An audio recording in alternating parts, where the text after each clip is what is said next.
Hey everybody, how's it going? Boom Slang here, banging my head. Welcome to my channel. So, special mail day. I gotta turn this fan off. It's like, God, it feels like it's like 90 degrees outside today. Hey Central Valley Cards, thanks for stopping by.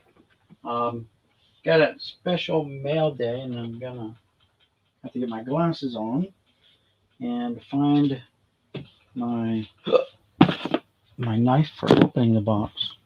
So this package came all the way from South Korea to a really good friend of the channel. His name is Lee, and all his information will be linked in the description of this video. But Lee's been a subscriber to the channel for almost since the beginning. Probably one of the first ones, and he lives in South Korea. He's a South Korean national, and he loves baseball cards. His favorite player, South Korean player that is Chan Ho Park. So I've been working on a package for him, and so I'll hopefully get it completed soon and be able to shoot it off to him. Now he loves all kinds of baseball cards. It doesn't matter to him. He can't really get a hold of the older stuff over there where he's at. It's easier for him to get the new stuff, it seems, because then Topps ships it straight to him or whatnot. You know how it is, like to a lot of American vendors don't want to ship overseas for whatever reason. So and the cost is like pretty high to send a small box. It's $20-$30 for like a box that is a bulk bulk box. Normally would be like $8, $7, $7.50, whatever. Hey Hunter, how's it going? Cat DVDs, long time no see. Welcome. So Lee contacted me a while ago. Said he was. Thanks for the thumbs up, guys. By the way, he contacted me a little while ago. Said he was sending a care package. So I'm like, oh, cool. And everything takes a while when you're shipping overseas. I sent something to Alex up at Jay's Mix just last week, and I don't even know if it still got there because like the tracking changes once it leaves the U.S. But anyway, this is a box that came from Lee. Let me get the shipping information off of it, or at least cover it. I already put it out there. I got to change my thumbnail once this thing posts up because I accidentally sent his information, and I'm sure he doesn't mind getting stuff from you guys, but you would best to contact him through his channel. He's got a YouTube channel, guys, and he does a lot of brand new Topps stuff. So let me see if I can cover up the rest of this.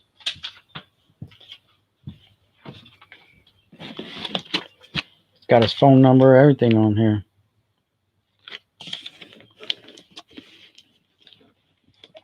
So there's it's hard to see, but that's Lee.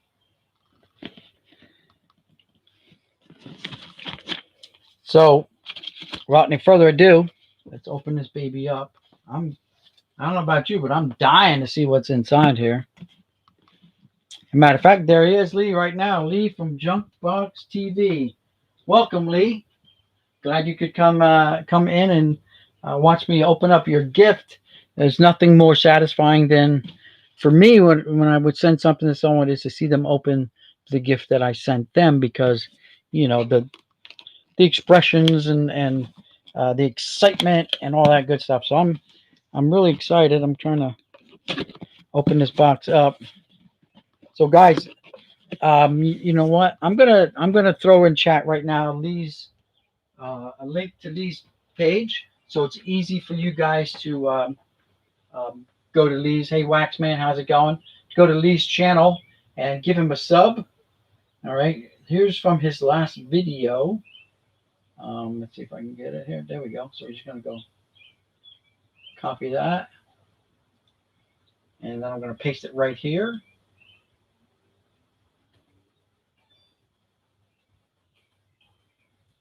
Wax on. Hello, Lee. How you doing? So there's a link to Lee's last video that he posted like 2 days ago. Check him out, guys. Give him some love. Let's get him up there. He's only got 34 subscribers, guys. And let's try to get him up. Let's get him to that first 100 mark. That would be awesome. Remember how you guys felt when you got to your first 100 subscribers? So let's try. Let's spread the word. And let's get Lee elevated into our card community, right? All right, let's get back to this package.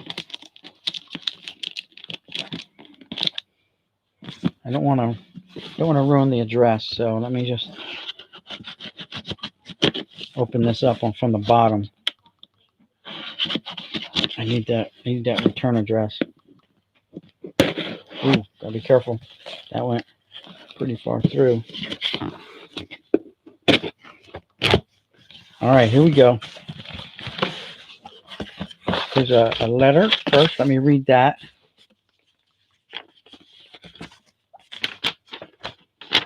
By the way, Lee is working on his English, so don't be afraid to contact him using, English. I've downloaded a Korean to English translator as well, so I can communicate in both. Hey, Gorilla, how's it going? Gorilla guys, Gorilla family is the winner of my 750 subscriber giveaway. Guys, let's show some love and let's get Lee over at Jonk Box TV some loving. Get him subbed up. Let's work on getting him to his first 100. All right, so it says, hi, Mickey. I'm your fan who supports you from afar. Yes, he is. I'm sending you a small present for you. I hope your family is full of health and happiness. Let's see. I'm going to put this out here for you guys to read because it's nothing bad. Full of health and happiness in hard times. I was touched by your continued passion. I cherish my relationship with you. Asian friend Lee over at Jonk Box TV, guys. So right there it is. Lee, thank you very much. And yes, we are good friends for sure. No doubt about it. I got your package on the way, or actually I'm still putting it together, but you're going to get a nice little package from me. So so they're in Project 2020 packages. So it's going to be something good, guys. Project 2020, that's the new Topps program. So let's see what we got here. Again, guys, Lee, check him out. Also, look at this. Mike Trout. Topps now, Mike Trout card. Number 1 seed defeats number 16 seed Nico Horner. So it's like a home run derby maybe or something. Cool. Look at this. I love the Topps got the embedded in the cards, a little Topps logo. That is so cool. Last time Lee sent me some stuff, you guys go back and check the video.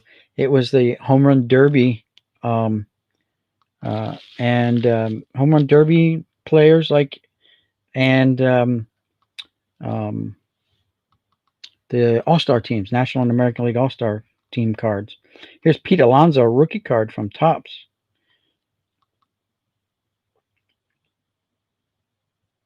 Records and awards winners. That's a cool card. Big Meat Pete.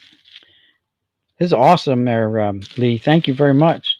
I'll keep putting these on the screen as long as we can. Aha, Aaron Judge. And another Mike Trout. Look at Mike Lake. Yeah, what's $350, $400 million, right? Contract with the Angels. Nice. $430 million. Look at the back of these cars.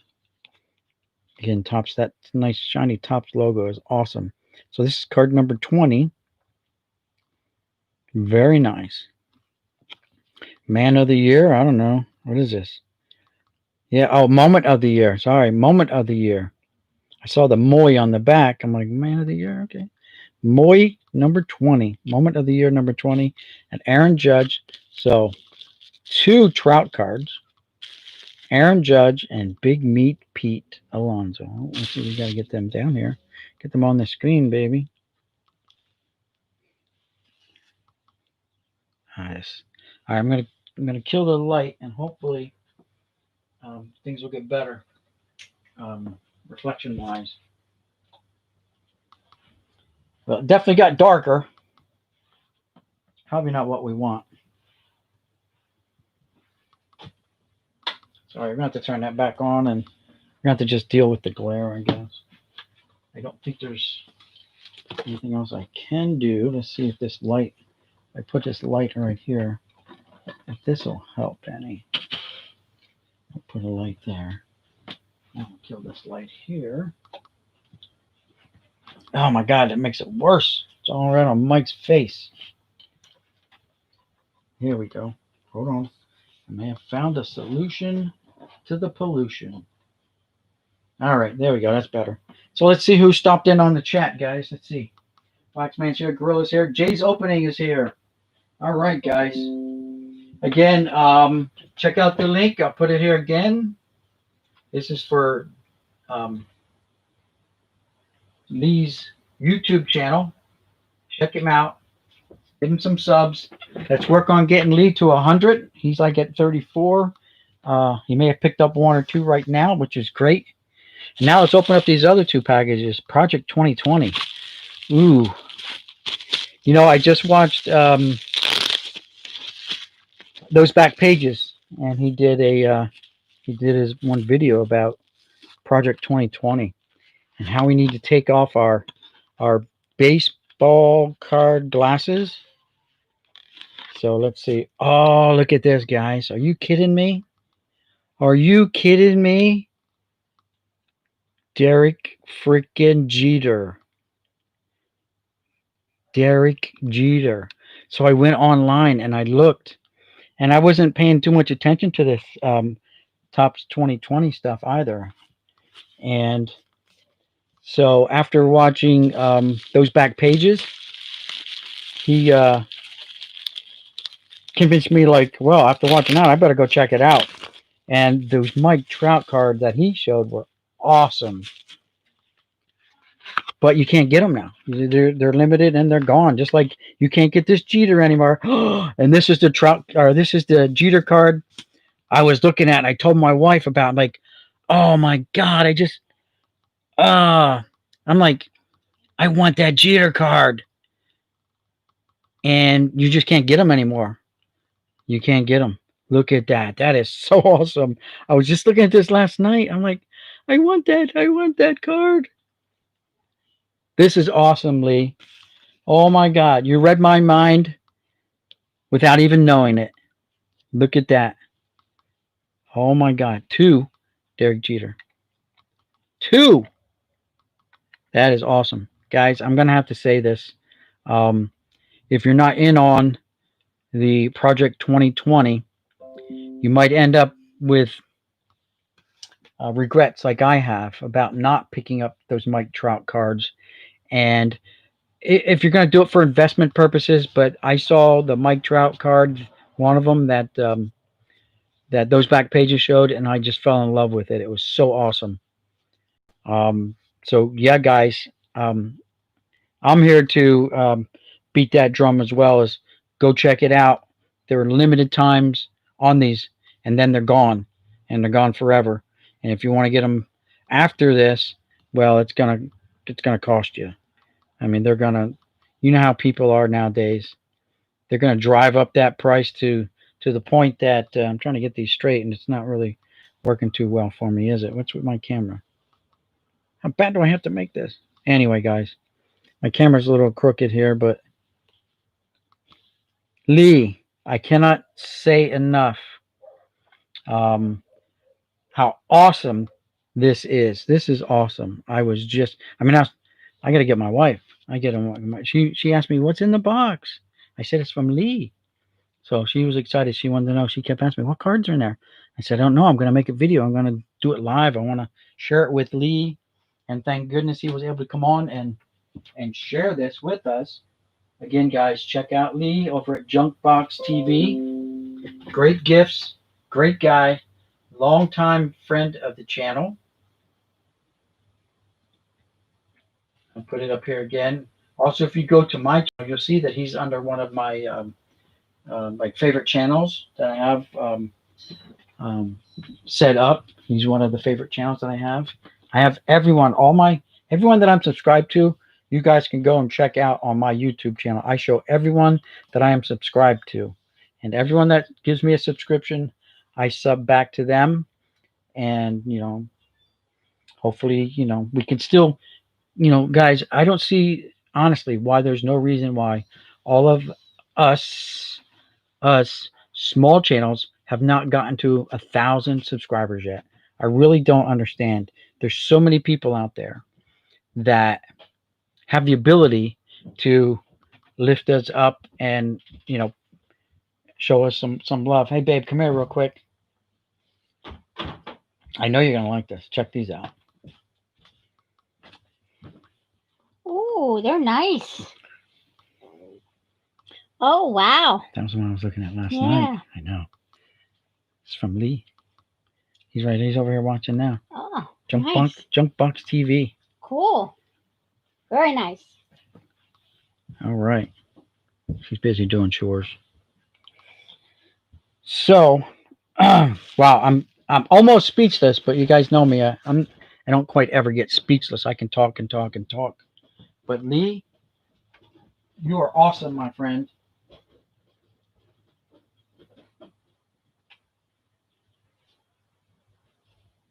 Yeah, I hear you. Hey, Big Country, welcome. Guys, Lee, Jonk Box TV.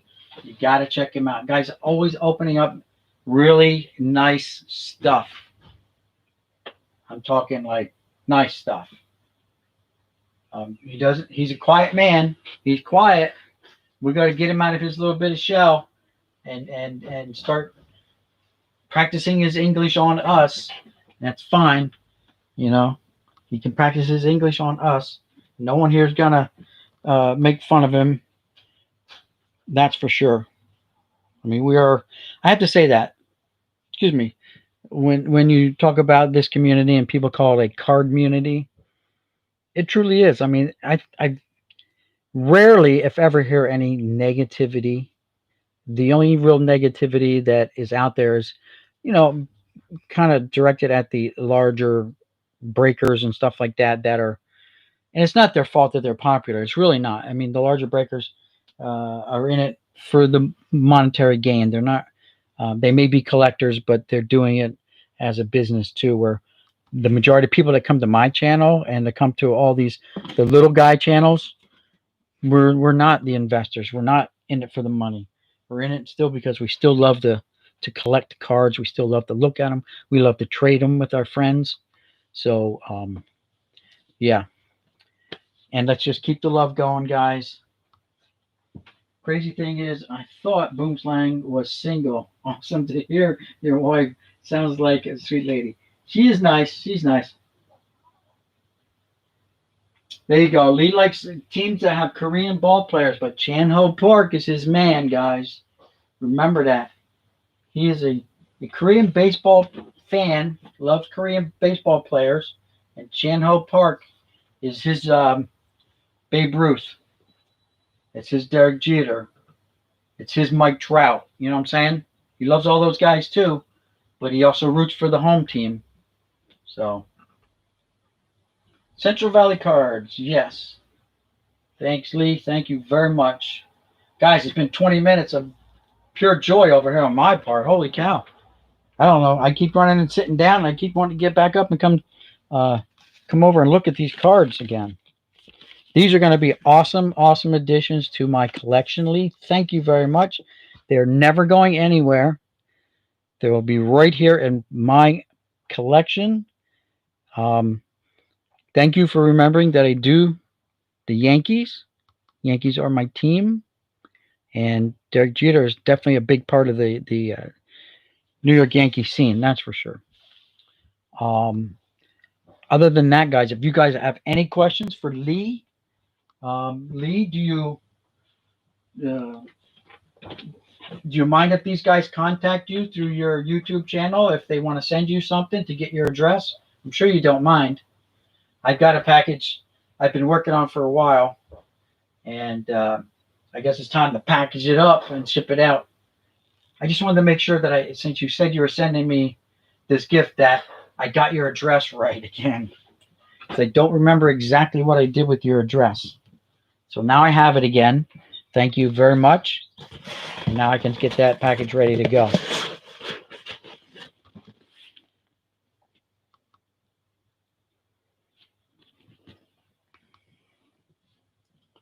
All right.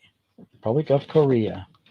Guys, Lee, check him out. I mean, I know I've said it about 100 times, but it's true. The guy he's awesome. He's a quiet man. He's quiet. To prepare for work. Okay, Lee. Yes. Thank you. Keep in mind, guys, the time difference, by the way.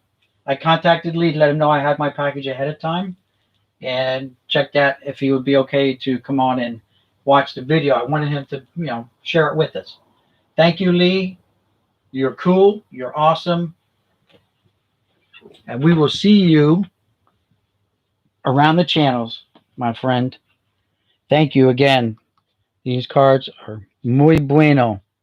Awesome. Try not to work too hard, Lee. I just got home from work and started watching people's channels and fell asleep.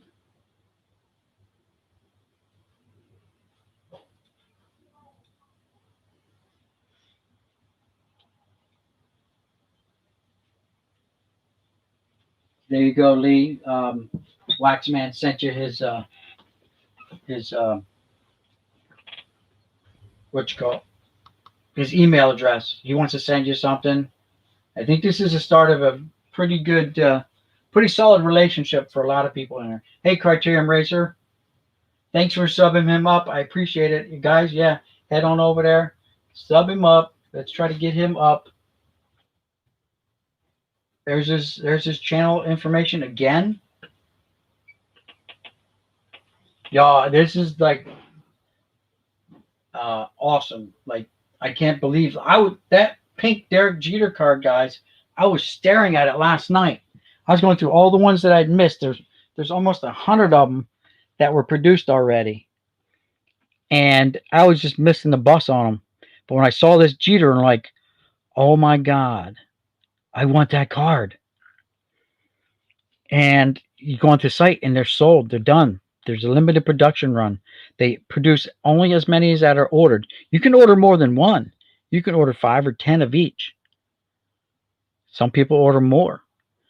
And one of the Mike Trouts was, is right now, if you're an investor, you pay $19 for this, shipped to your door. Look at this beautiful case it comes. These cards are not, they're not flimsy cards. That's thick stock, right?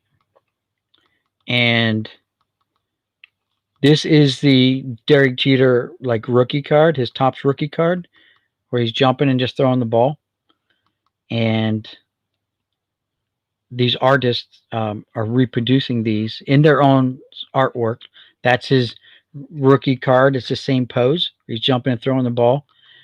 But this artist added Manhattan in the background, and maybe, I don't know, this is supposed to be like Central Park down here or whatever, but the Big Apple, he added some little flair.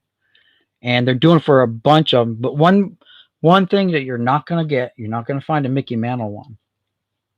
There's a couple of ball players that Topps does not own the rights to. Can you believe that?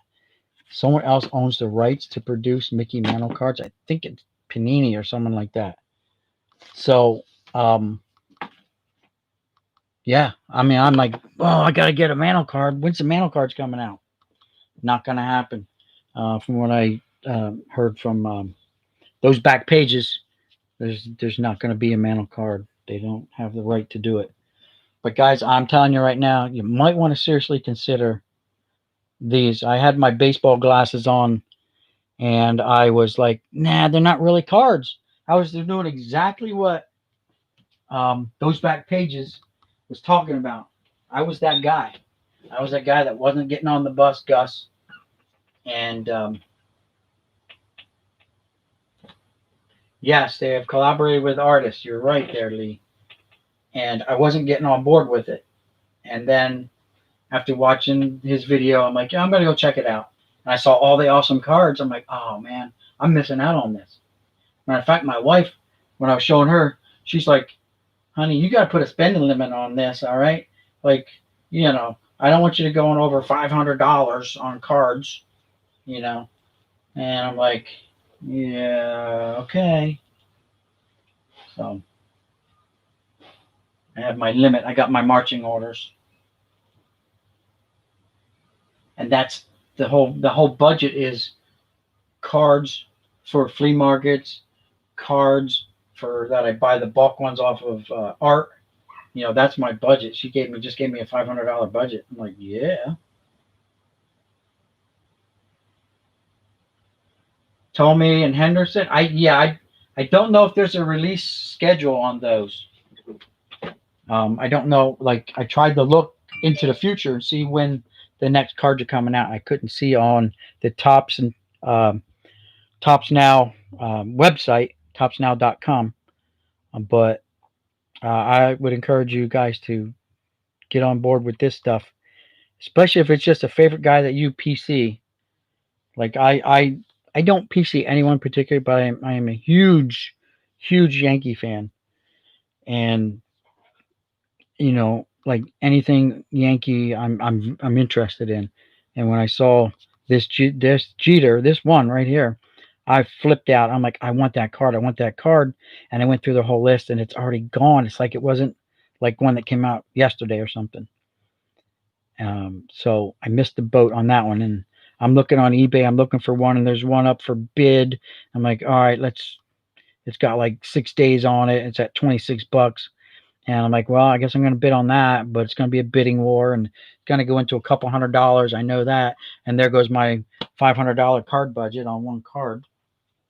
Not that I would bid $500 on it. I would just have to say I missed the bus on that one. The Ted Williams on Topps site right now is gorgeous. There you go, guys. UPC Tomei, Central Valley Cards. Well, let me write that down. I don't know if we've had any communication yet or not, you and I, but I'm sure we have. Central Valley. Didn't I have a notum from you or something? What did I? Central Valley Cards at Yahoo. Yeah. Oh yeah, we talked about those. Getting those flare cards together for you. Where did I put them? So for these, I still have them here. So you asked about the flare cards. Like someone over at Cornett Collections wanted this Doc Gooden. I told him I'm going to send him that, so I'll send that out this weekend. And as far as the other ones that you asked about, this is what I've come up with so far out of that box that I can send you. So there's a nice little stack. I don't know, like 50, 60 cards, I guess. These cards are sharp. They're like pack fresh. They're really beautiful cards. I've seen Flare before, but not this particular year. I wasn't collecting in '97, so I took that hiatus that a lot of other people took. Hey Rob G, how's it going? So yeah, I mean, especially if it's someone that you PC, Drysdale, Koufax, Ryan. You know, I don't think they're going to have a McGuire. Well, wait, they did do a McGuire one. I did see a McGuire one. They did a McGuire already. So I think Lee's stuff here again. He had to go to work, so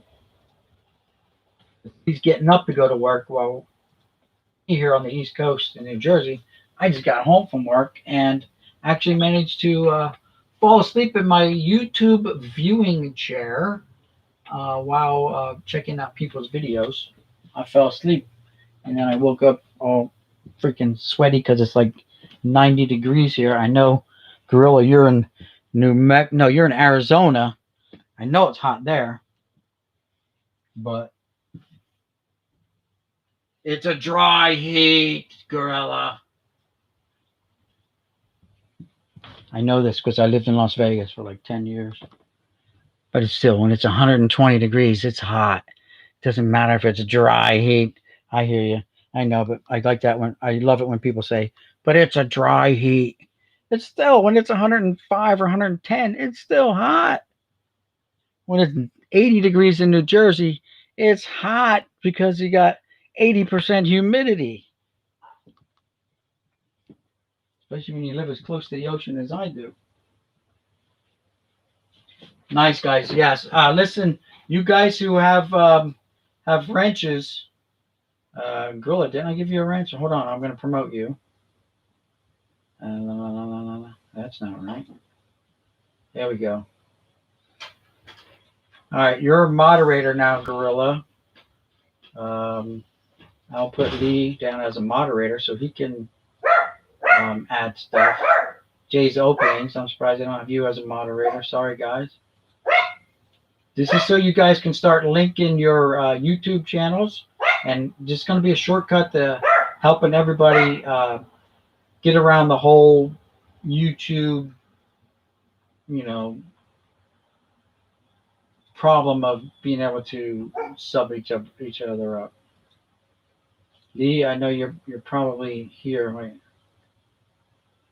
Wait. Okay, I made him moderator already. Jay's opening. Criterion Racer. Add moderator. Waxman, did I add you yet? I don't even know who's here yet. Waxman's got it. Gorilla. Who else is here? Big Country. He's already got one. I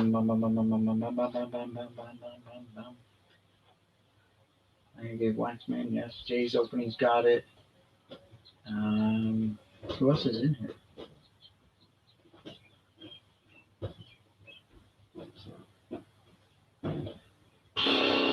I think I got everyone now in here as a moderator, so you guys can link your own YouTube channels so that everyone can go around and make sure they sub you up. And if they haven't already, now's their chance to go ahead and do it. Again, I linked Lee's up there again for you guys. I don't know. We'll figure out. Just something Yankees would be okay. Something Yankee. I know. Oh, wait. Well, you said you do Yankees, don't you? Well, maybe you have some doubles. Something you have like doubles, triples, quadruples up. Maybe you have 900, of one card like I seem to have come across in my one of my boxes that I went through when I was suffering from ED and it was caused by too much oral. Guys, check out that video. Yeah.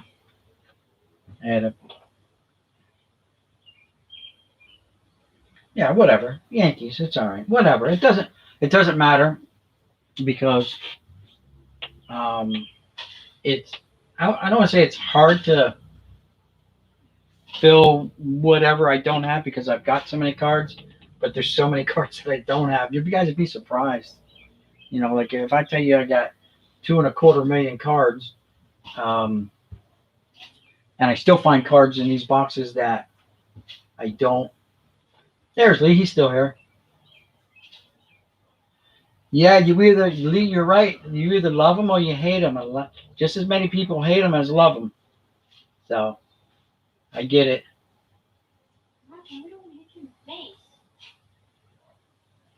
Do I have any old football or basketball, or 60s, 70s baseball? I started collecting in 1972, so I have old stuff. I've got my oldest baseball card. I only have one. It's from 1888, and I started collecting, so I have cards from the 70s. But 72 was my year that I started collecting full time. So I got about 2.25 million now.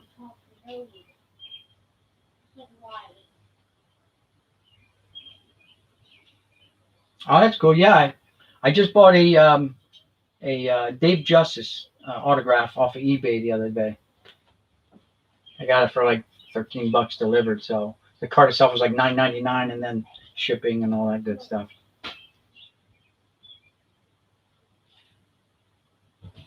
The Cubs, I used to, because I grew up in this area, and we would only get the Phillies games. So seen many of Phillies Cubs rivalries at Wrigley. Yep. As a kid, I've been to a couple Phillies games as a kid. On field trips and stuff like that.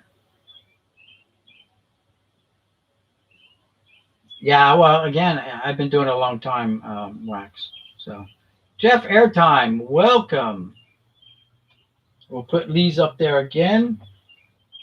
So if Jeff wants to head out there and give Lee a subscription, Lee, by the way, you are a moderator now, so you can link your YouTube channel in my channel whenever you're here. So feel free. And Jeff, what you see on the screen, not counting those flare, those 6 cards were a gift from Lee over at Jonk Box TV. Yeah, basketball cards are popular everywhere right now.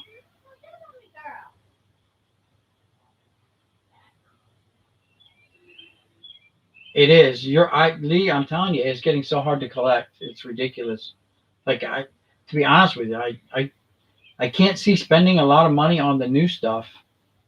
I know there's a lot of good stars out there, but that's a gamble, and the gambles don't always pay off. These guys can get hurt, and their career could be over in the next game, and they didn't do anything. These guys with all the promise in the world, and it's so hard for them to. Yes, Lee is at Jonk Box TV.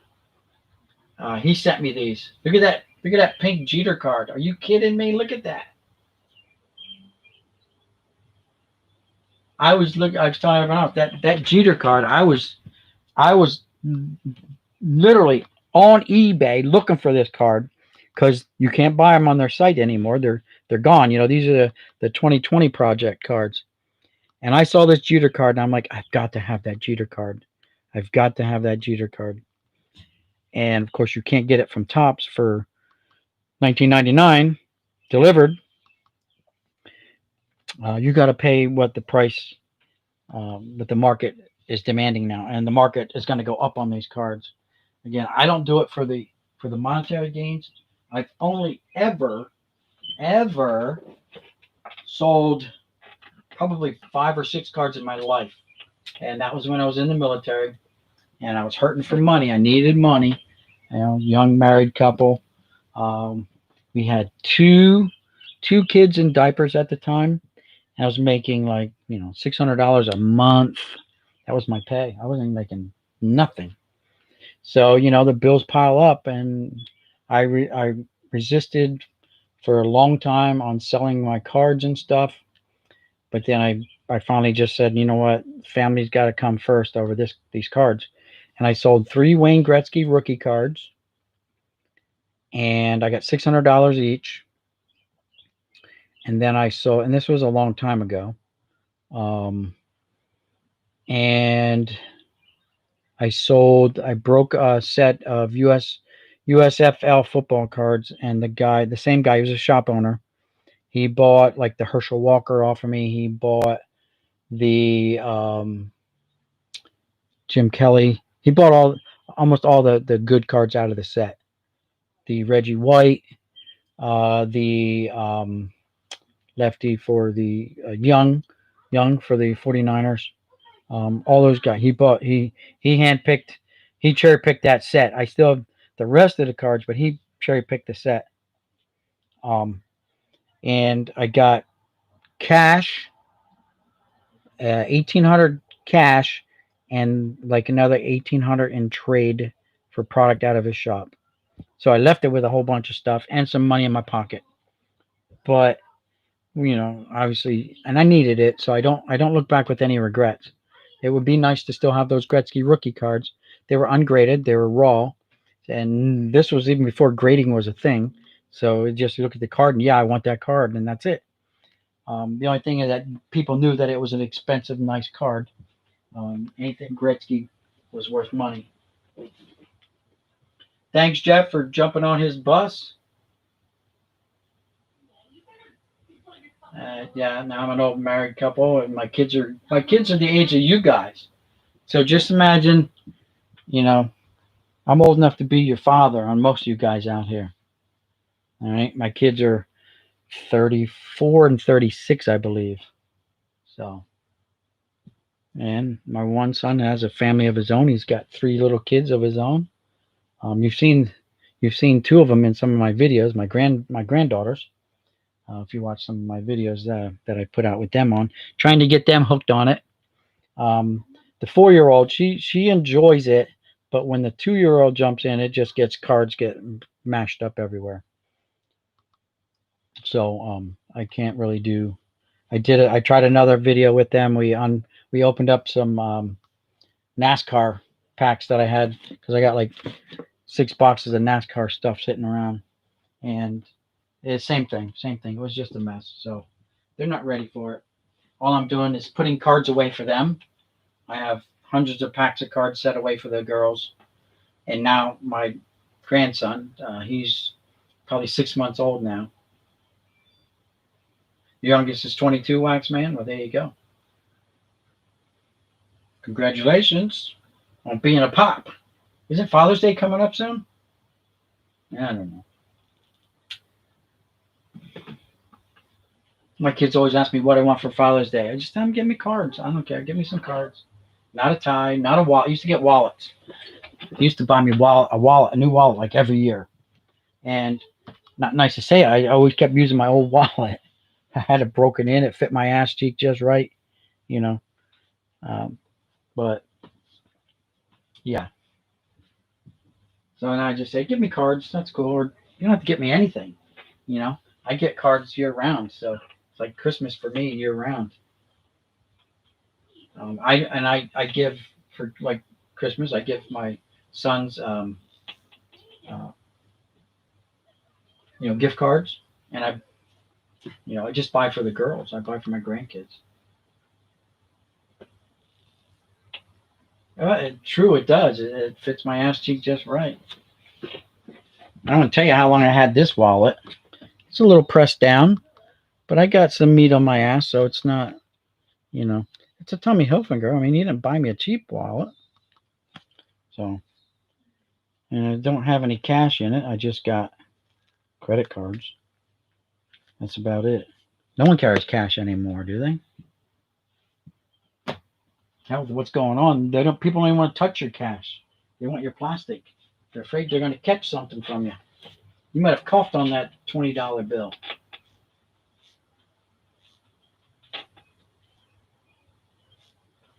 Okay, true that. I was looking at a case of one touches. I have like only a couple one touches.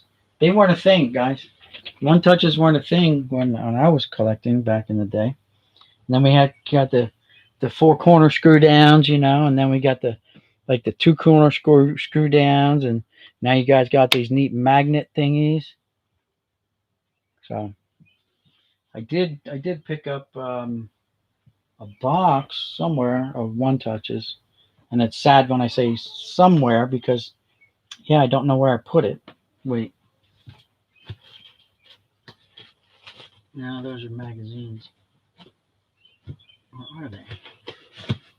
Yeah, they're my magazines.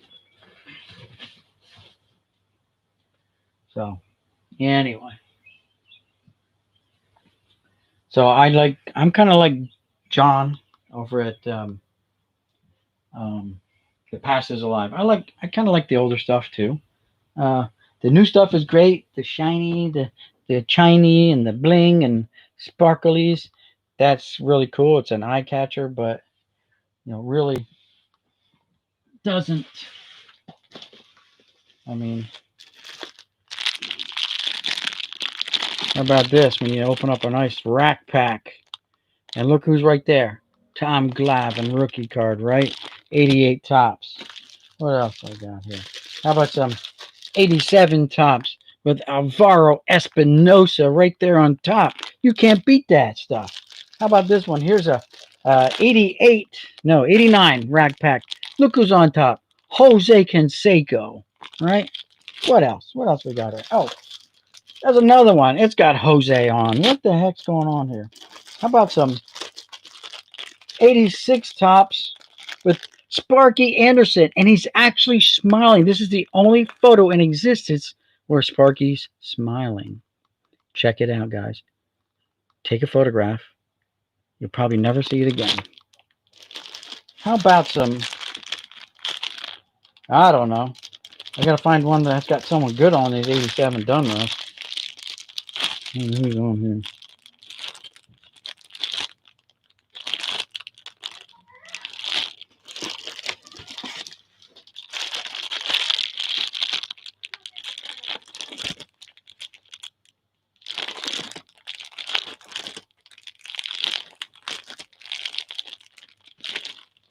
Well, how about 87 Dunruss with Cy Young Award winner on it, Willie Hernandez.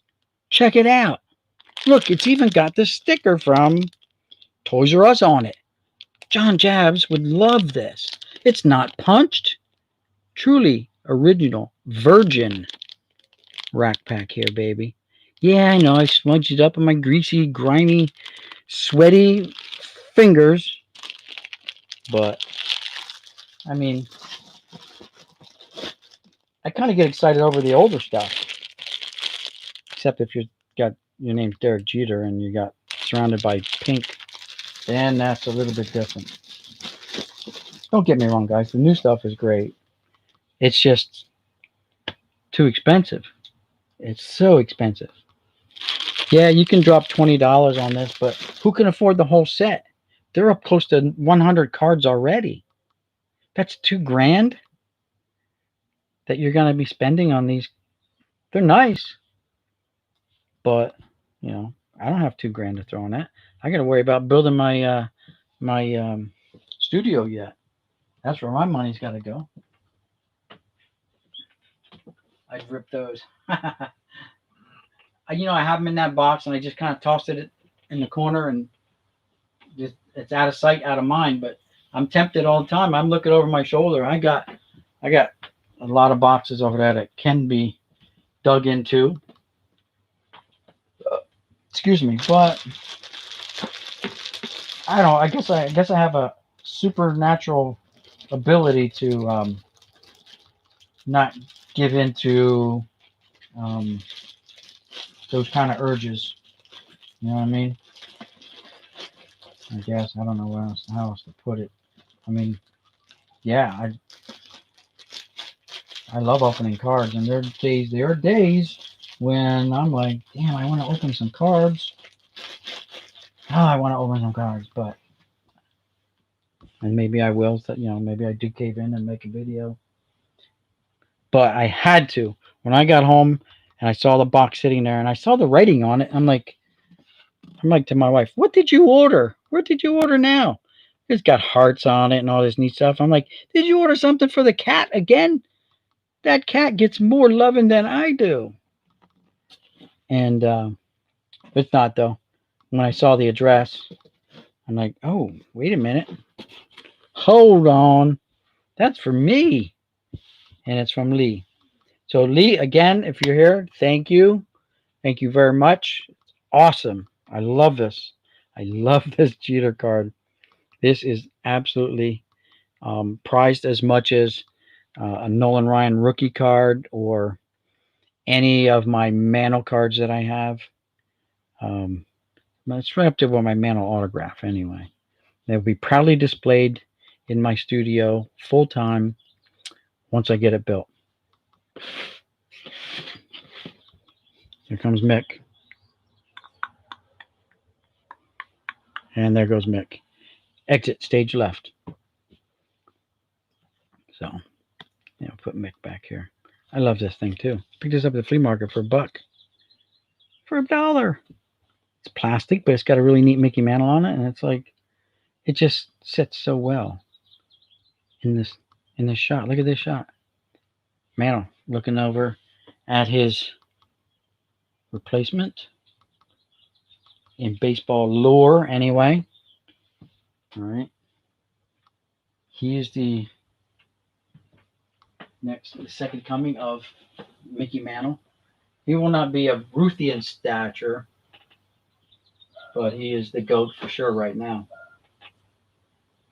Thanks again, Gorilla, for linking Lee's channel. Appreciate it. Kill that cat. Dude, I can't. I have to be quiet. The wife can hear me. Paid $1,800 for that cat. And it's only been cost me money ever since we got it. It's been sick from this, sick from that. Now we gotta get his teeth pulled because it's getting infections from its own teeth, and it was crazy. That cat is forced me into selling some more of my cards. But she's lovable at the same time. Take advantage of that wrench. Don't forget to link your own channels, guys. That's why you have the wrenches. Lee is still here. I think I'll tell my wife I didn't buy it. There you go. Are you married, Lee?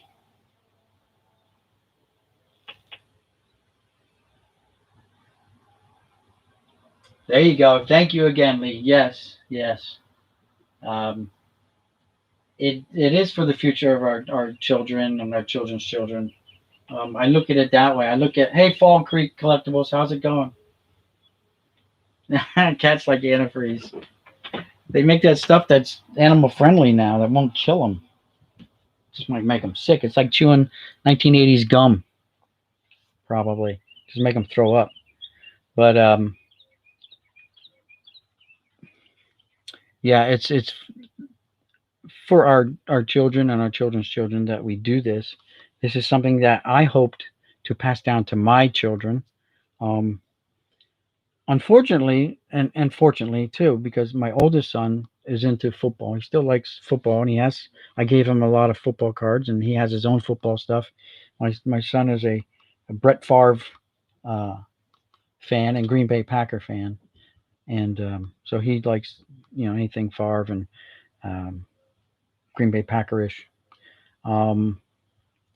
My youngest son, he just doesn't do it, and so he had 100,000 cards of his own, and they were sitting in the attic. Cats don't always land on their feet. I'm single, no stress. There you go. All you got is work stress. That's it. Well, I could Central Valley cards. You're right. They don't always land on their feet. But when I was a kid, we lived in an apartment building, the 6th floor, and our one cat, and she was a black cat, and her name was Midnight, decided to go out on the windowsill when the window was open, and somehow fell off the freaking window, 6 floors down, landed on its feet, and all it came home with was a bloody nose. Unbelievable. Like, how do you fall 60 feet and survive? Only a cat. So, crazy. I don't know if my brother pushed that cat or not, to tell you the truth. Born in 1980. Right? You're older than my kids. My kids were born in 84 and 85. Fall Creek, here we go. Hold on. Let me hook you up. There you go, Fall Creek. Now you've got moderator. You can link your channel. Here's Lee's. You want to go over there, head over there and give Lee a sub. I think we should have a goal to try to get Lee to at least 100. He was at 34 before this stream started, I believe. So what's he at now? Let me see. Boom. I'm going to have to refresh his channel real quick. What's he got? What's he up to? 41, guys. 41. So Lee is zipping right along, guys. Thank you guys for heading over there and giving Lee some love. Appreciate that. Lee collects baseball, obviously, but and basketball. Apparently, he likes basketball too. But things are very expensive in South Korea. That's where Lee lives.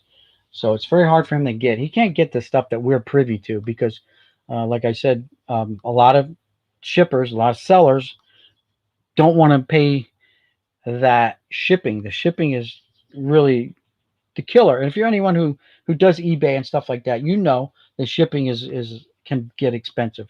I don't do that, but when I do mail stuff off, the thing that Gorilla won from me, the 750 subscribers, that one box alone was $30 some to send. It was ridiculous, and that was just across the country.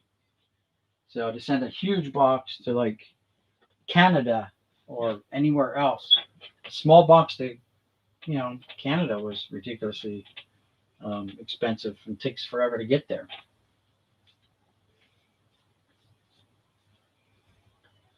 Yeah, I mean, let's face it. This is our way around the YouTube fiasco, the loop that they put us on, the treadmill, to have us running around, trying to just click and sub like we're doing right now. This is my answer to it anyway. Is give everybody a wrench, let them click and move around, link your channels so that everyone can, and just go check each other out. Make sure you're subbed to everybody. Thanks again, everyone, for the thumbs up, and we are closing in on 1 hour. Yeah, I mean, it's just to me, it's just the answer to YouTube, to let them know that we're not happy with their trying to control us and hold us down, especially the little guy. There's not many of us in here right now that probably have more than 1,000 subscribers. To me, I was just thinking this today. How is it that we as a card community cannot get everybody who does videos to 1,000 subscribers? How is it that we can't do that? How is it that it's such a struggle for some channels? Guys, get them to that point where they have the 1,000 subscribers. Give them a little boost, confidence in what they're doing, and they can make their channels even better. I've been experimenting with stuff, trying to make my channels better. I've been putting little cards. I didn't know what a card was, so like on some of my videos, you'll see that little question mark or exclamation point, whatever it is, up in the top right. If you click on it, it has links, like tells you to go to certain videos if you want to go to. One video, it wasn't a baseball card video. It was one of my gaming videos where I put an end screen on there, and where you can go and click on and go to other stuff. So there's a lot of stuff that a lot of us don't know about or didn't think about. We just want to show our cards and share our cards with people. We didn't want to get all that fancy. We didn't think we had to get all that fancified, whatever, Stuck around. Yeah, see, so Waxman, I've been stuck at 750 forever. I dropped down to 730 at one point and took me 6 months to get back up to 750. And then once I hit it, I'm like, that's it. I'm getting rid of this package. All right, Lee, again, thank you, guys. Lee over at Jonk Box TV. Go check him out. He's got to go to work, man. I go to work. Well, I'll watch the rest of the video later by recording the subtitles. I'm sorry I couldn't watch it until the end. That's fine. You saw it. I'm just leaving it up there. We're talking, and that's what I do at the end. Kind of just rap with people, and I wish you all the health for your subscribers. Thank you, Lee. Same to you. Please be careful. Make sure you wear your mask.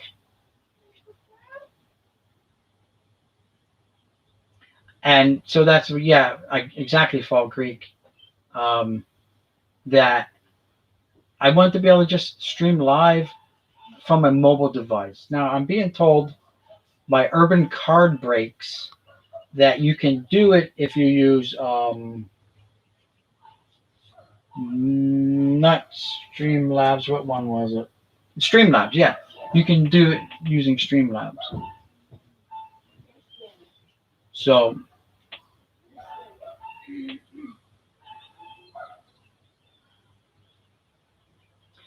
listen, guys, the 4,000 watch hours, you can get there quick. For me, the hardest part is getting to that 1,000 subscriber.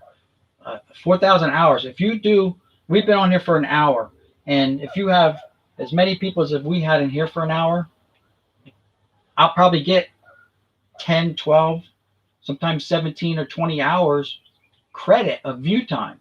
So the more people, like when John does his, and he's got 100 and some odd people in there for a full hour, dude, he's blowing it out of the water, view hours wise.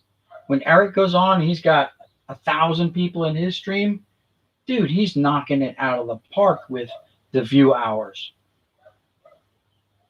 We tried Streamlab, but I can't give it a title like Urban does. Okay, yeah, I'm gonna start playing around with it because this weekend our flea market's open up, and I want to go. And I'll be wearing a mask and all that, but I want to try that and see if that works. Streamlabs. I've been playing around on my at home here with the other one, Stream, whatever it is. Streamlabs? No. Streamlabs, but there's another one too. Streamlabs is one, and then there's another one. But anyway. You know what, guys? I don't know. It's the whole subscriber thing is fickle because right now, after I sent that package to John, right, for his review, I've gone up in subscribers. I've gone up to 774, 775 right now. So, you know, for the longest time, it took me 6 months to get back to 750. And now within 2 weeks, I got 25 more. So the people are out there, and they just need to consider all the little guys. You know, that's why I put this plea out there on a lot of my live videos is that, guys, this can be done. People just need to understand that we're not going to make any money off of this. You, me, the little guys, we're not going to make any money off of that, right? You got to get monetized and all this other crap. It takes a couple of weeks to get monetized. Like you said, you got to get your 4,000 hours. If you haven't been working on your 4,000 hours throughout the year, then that takes you that much longer after you get 1,000. And then you have to maintain that. You have to maintain 1,000. You have to actually be over 1,000. And then you have to maintain it. Once you drop below 1,000, they technically don't have to monetize you. Technically, you don't get to stream live anymore. You know, none of that. It is a hobby. It is fun. And Gorilla, you have your daughter in all your videos with you, sharing it with you, and she seems to enjoy the heck out of it. So, you know, when I started doing YouTube, over 2 years ago, I was doing gaming videos and stuff like that, and just sharing whatever, thinking whatever. I mean, it looked easy, right? And it's been a 2-year journey so far, and I still haven't gotten to that 1,000 subscriber thing. 2 years and going. So some guys it takes longer than others. Some guys hit it just right. Donald Blumdahl hit it just right. He had his timing was pretty good. Let's see, Chasing Donnie Baseball, he hit it just right. He had a couple of articles written about him and stuff like that. Unfortunately, he got sick, and we don't know what happened to Chasing Donnie Baseball. Streaming, yeah.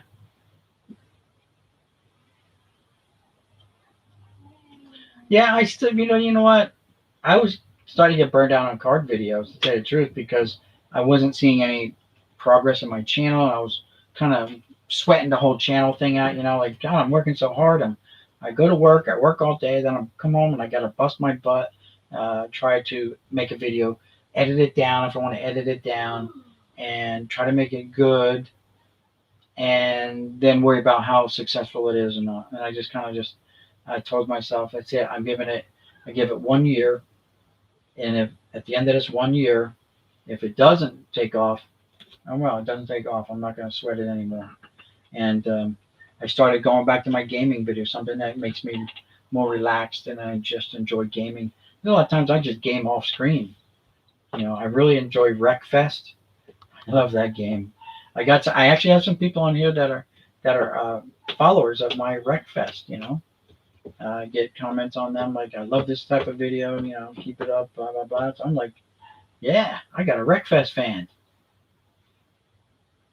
Yeah, a lot of people like trading cards. I want to get into that. I started out, a year ago, where I was giving cards away to people that would come into the stream, and at the end of the streams, I would like, well, how many people? Okay, we got 8 people in here. I would get 8 little envelopes together, and I'd write numbers on them, and I'd get little stacks of cards I had been picked out from sorting that box, and set them in 8 little stacks, and then I have people pick a number, 1 through 8, and that's what cards I sent them, whatever was in their stack.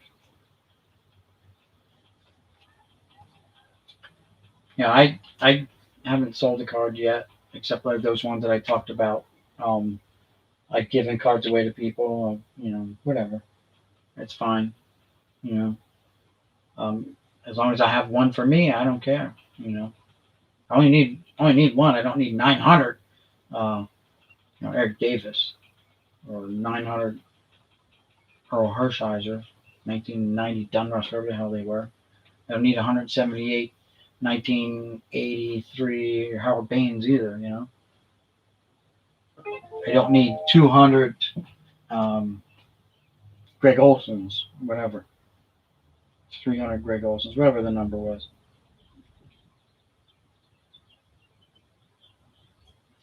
So, but yeah, guys, I guess my one weakness is when I go on to places like eBay.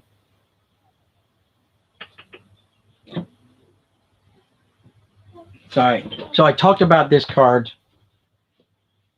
in this video. All right, now this is my eBay thing. So there it is, and it's hard to see because it's just chunky. It was at $26 yesterday. There's 1 hour and 37 minutes left on it, and I can't make it bigger, but you guys see the price? It's at $152.50. It was at $26 yesterday. This card right here. I'm like, yeah, I'm going to have to throw down a bid on that, but I know it's going to go out of my range. I just got so lucky that Lee sent. I am totally shocked that unexpected. He did say he was going to send me a package. I thought it was going to be a mask, to help fight the virus. I thought he was going to send me a mask because I maybe had mentioned that I ordered some stuff and I spent like $200 on these masks, and they never got here. They were supposed to come from China, and they just took my money and ran, and that's it. I don't have the mask. I didn't get the filters, nothing. Then my wife ordered something, and bang, got it within a month. But it came from here in the States. So.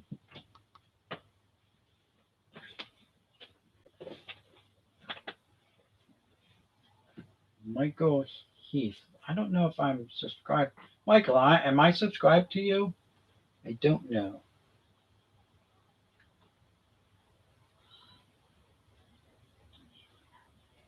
Michael, check this guy out too. Right here. Check out this guy right here. He's not here. He had to go to work. Lee, he's a long-time member of my channel, long-time subscriber. Since I started doing baseball videos anyway, he's been one of the first few that came on board and subscribed. He sent me 2 really nice gifts. This is the second gift he sent me, and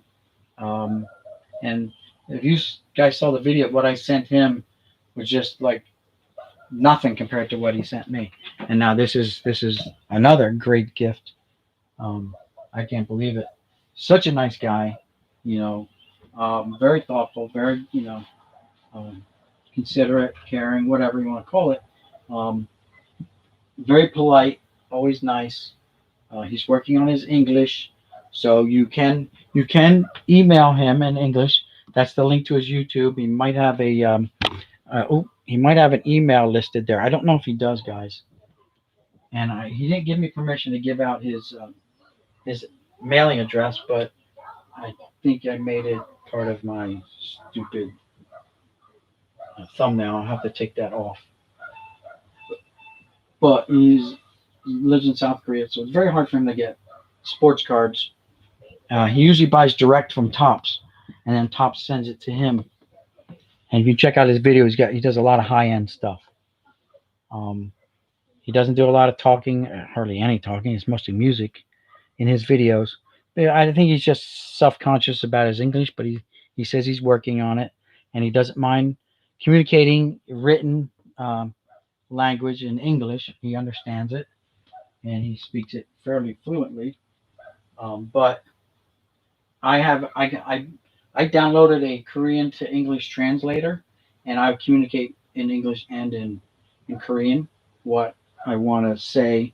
I say it in English and then in Korean, or vice versa, Korean then English, just to make sure that he kind of understands the message that I'm talking to him about and stuff like that. But he fully understands English, and just a little hard for him to express. It's just like us trying to speak German or French or Korean. I mean, let's face it. I don't know. I don't know Korean. I don't. I don't know. I know a little bit of German. That's it.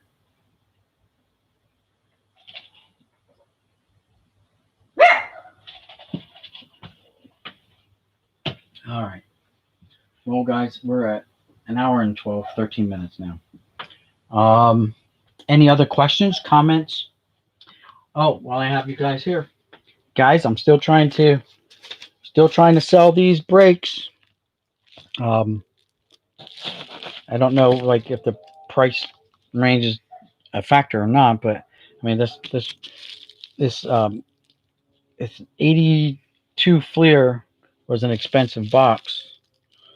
So the price range is what it is. I mean, you have a chance of getting a Cal Ripken Jr. rookie card out of that, and that's currently selling on eBay between $1,200 and $1,400. So if you pull down a Gem Mint 10 Ripken Jr., that's a nice profit for you if you decide to sell it. And again, I'm going to plug these again. This 89 Fleer was probably the cheapest box that I bought.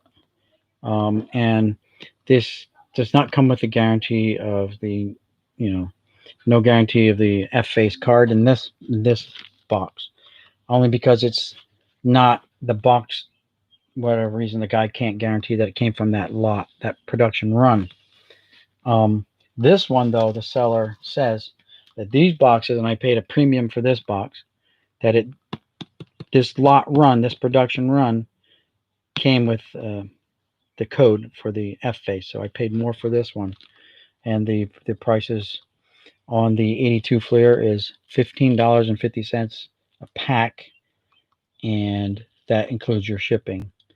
The no guarantee box is $7, and that includes your shipping. $7 a pack. And these are cello packs, guys. These aren't wax, so they're not. It's way harder to do search cellos than wax. Wax, you just pop open, you iron them back together, and you're done. These cellos, you can't do that that I know of with the cellos. They're not as hard as the foil upper decks, obviously, or the plastic score ones. You can't open them and reseal them. But I don't think you can do that with the cello packs either. So the no guarantee of the F-face card, they were $7 delivered, $7 a pack delivered.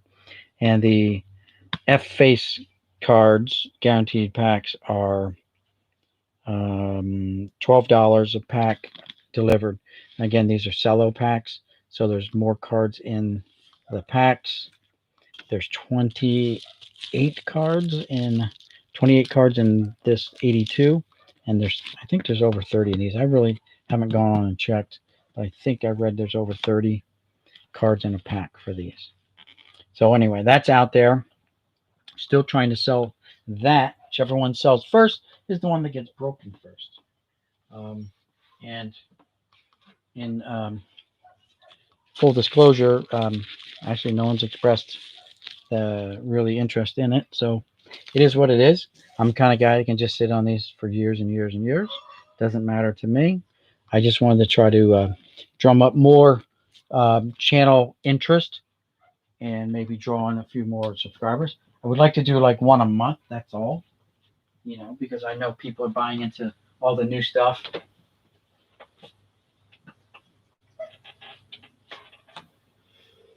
Been collecting since 87. I had a few years I did not buy much, but by 07 I was back into it until 17. See, about sometime near the end of 2017 maybe, is when I kind of got back into it. My son bought me like it was a 2017 Topps factory set for Christmas, and so I'm like, oh, okay, cool.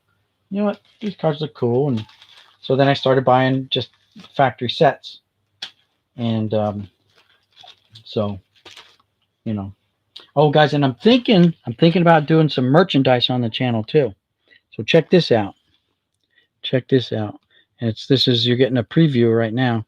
I still have to buy the shirts, and I've already coordinated with a manufacturer to produce these shirts for me. And what I'm going to do is, it's simple.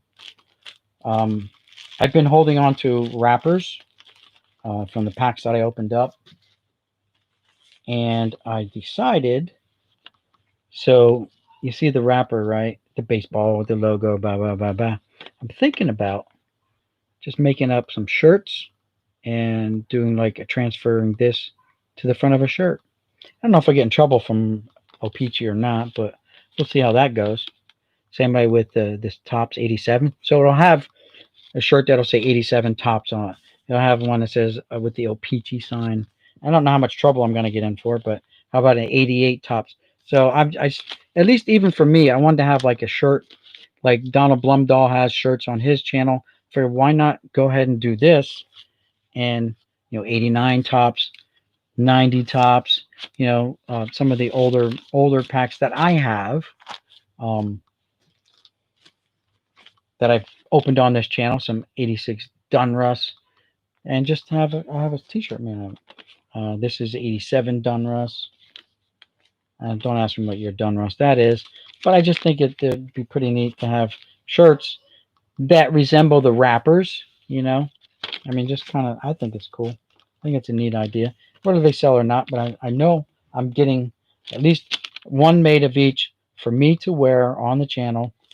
And if people express interest in it, then, we'll go from there. Even have the newer logos, I don't know how we're going to get away, because I don't know how Panini's going to feel about it. You know what I'm saying? But what they don't know. I mean, it's not like I'm going to be a multi-billion-dollar business like Majestic or something like that. But, so old Fleer wrapper, so I was just going to transfer all that over. Just something to think about, something I was working on. Ideas floating by. How about there's some 87 Fleer wrappers. So, one thing. I already talked to someone who said they'll be more than happy to make me a shirt of each. And then I'm like, well, maybe I can just kind of take it one step further. Or how about this? I was thinking about this, right? Instead of, though, like having your card in there, obviously it would be, and then put your picture in here. Like you're on that cover of that wrapper. Different. This is just a cello wrapper. So, anyway. Other things I've been thinking about doing, too. Not just thinking about pumping out videos. Of course, we're pumping out videos. Little Dunrush or Bowman wrappers.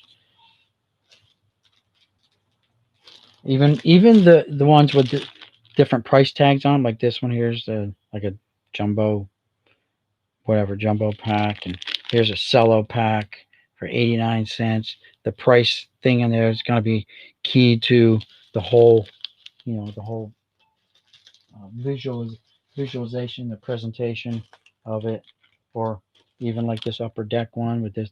I know it's kind of gonna be kind of iffy with them if they catch on to me, if I'll have to if they'll put a cease and desist order on me.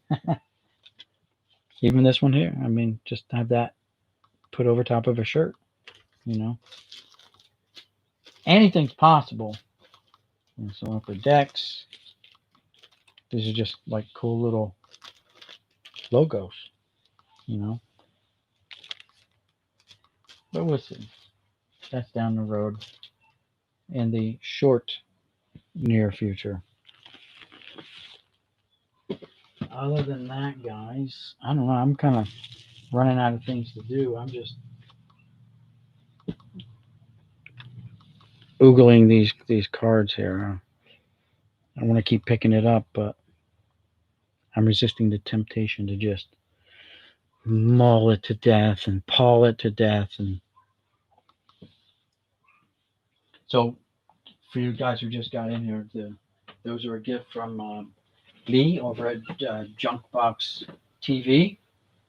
Head over there, give him a sub. He started out today at 34. We've got it. We already have him to 40. What do we have him at? Bada boom, bada boom, bada boom.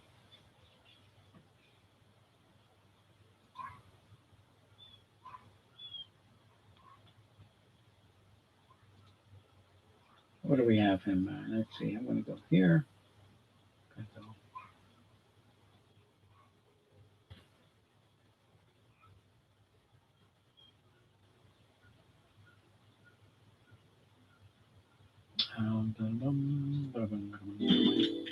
We have Lee at 43 subscribers already, guys.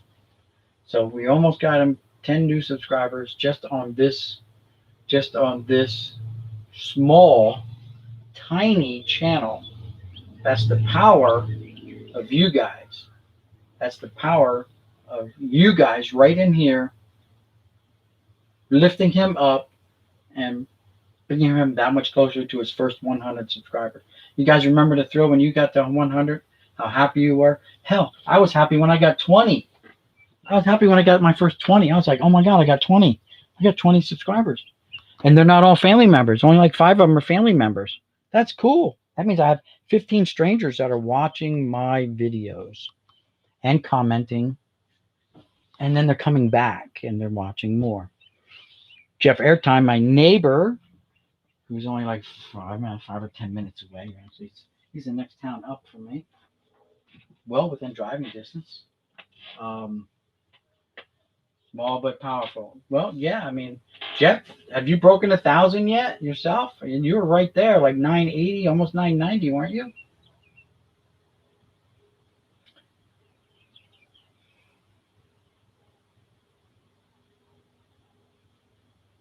There you go. Panini non-licensed. That's right. So I just got to cross out the FLIR, and the tops is a tough one because that sells the whole branding there. Bowman, I'd have to cross out the Bowman on the thing. That's small, but I mean, FLIR is only like a little FLIR in that red crown. I can just leave the red crown. Donruss is huge across the top. I'd have to change the name to Run Don. I don't know. Don Run. I don't know. I'll figure something out. Tops. Oh, Peachy's just a little circle. Maybe I can just put the circle there and take out the OP, the Peachy out of it, and just leave the O. Tops is huge. I'd have to change that to like flops or something. I don't know. And then I'd turn into like a garbage pail kids thing, and I don't want that to happen. Yeah.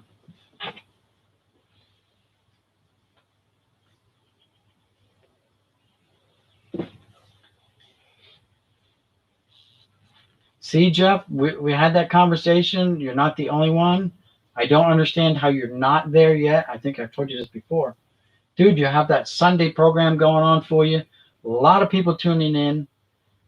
And it just, I don't know. You know what, Michael, link your YouTube channel for me. I have another browser page called up. I can just go there and sub you from here. Like John, I don't know. John Jabs does all his stuff on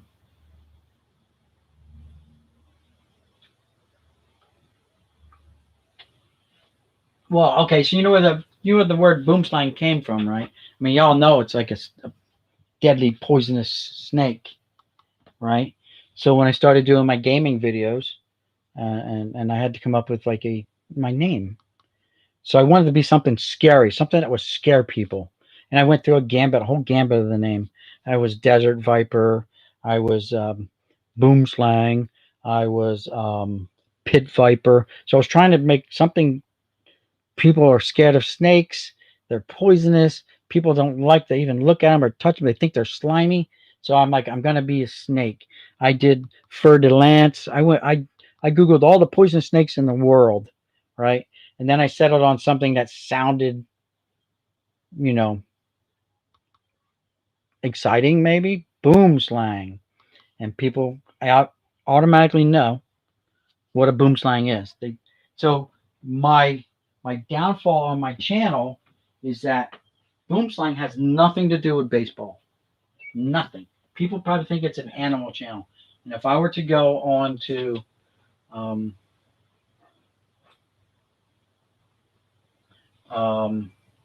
that's you, Michael. All right, no, wrong one. Hold on. Michael. Oh God, I gotta copy it.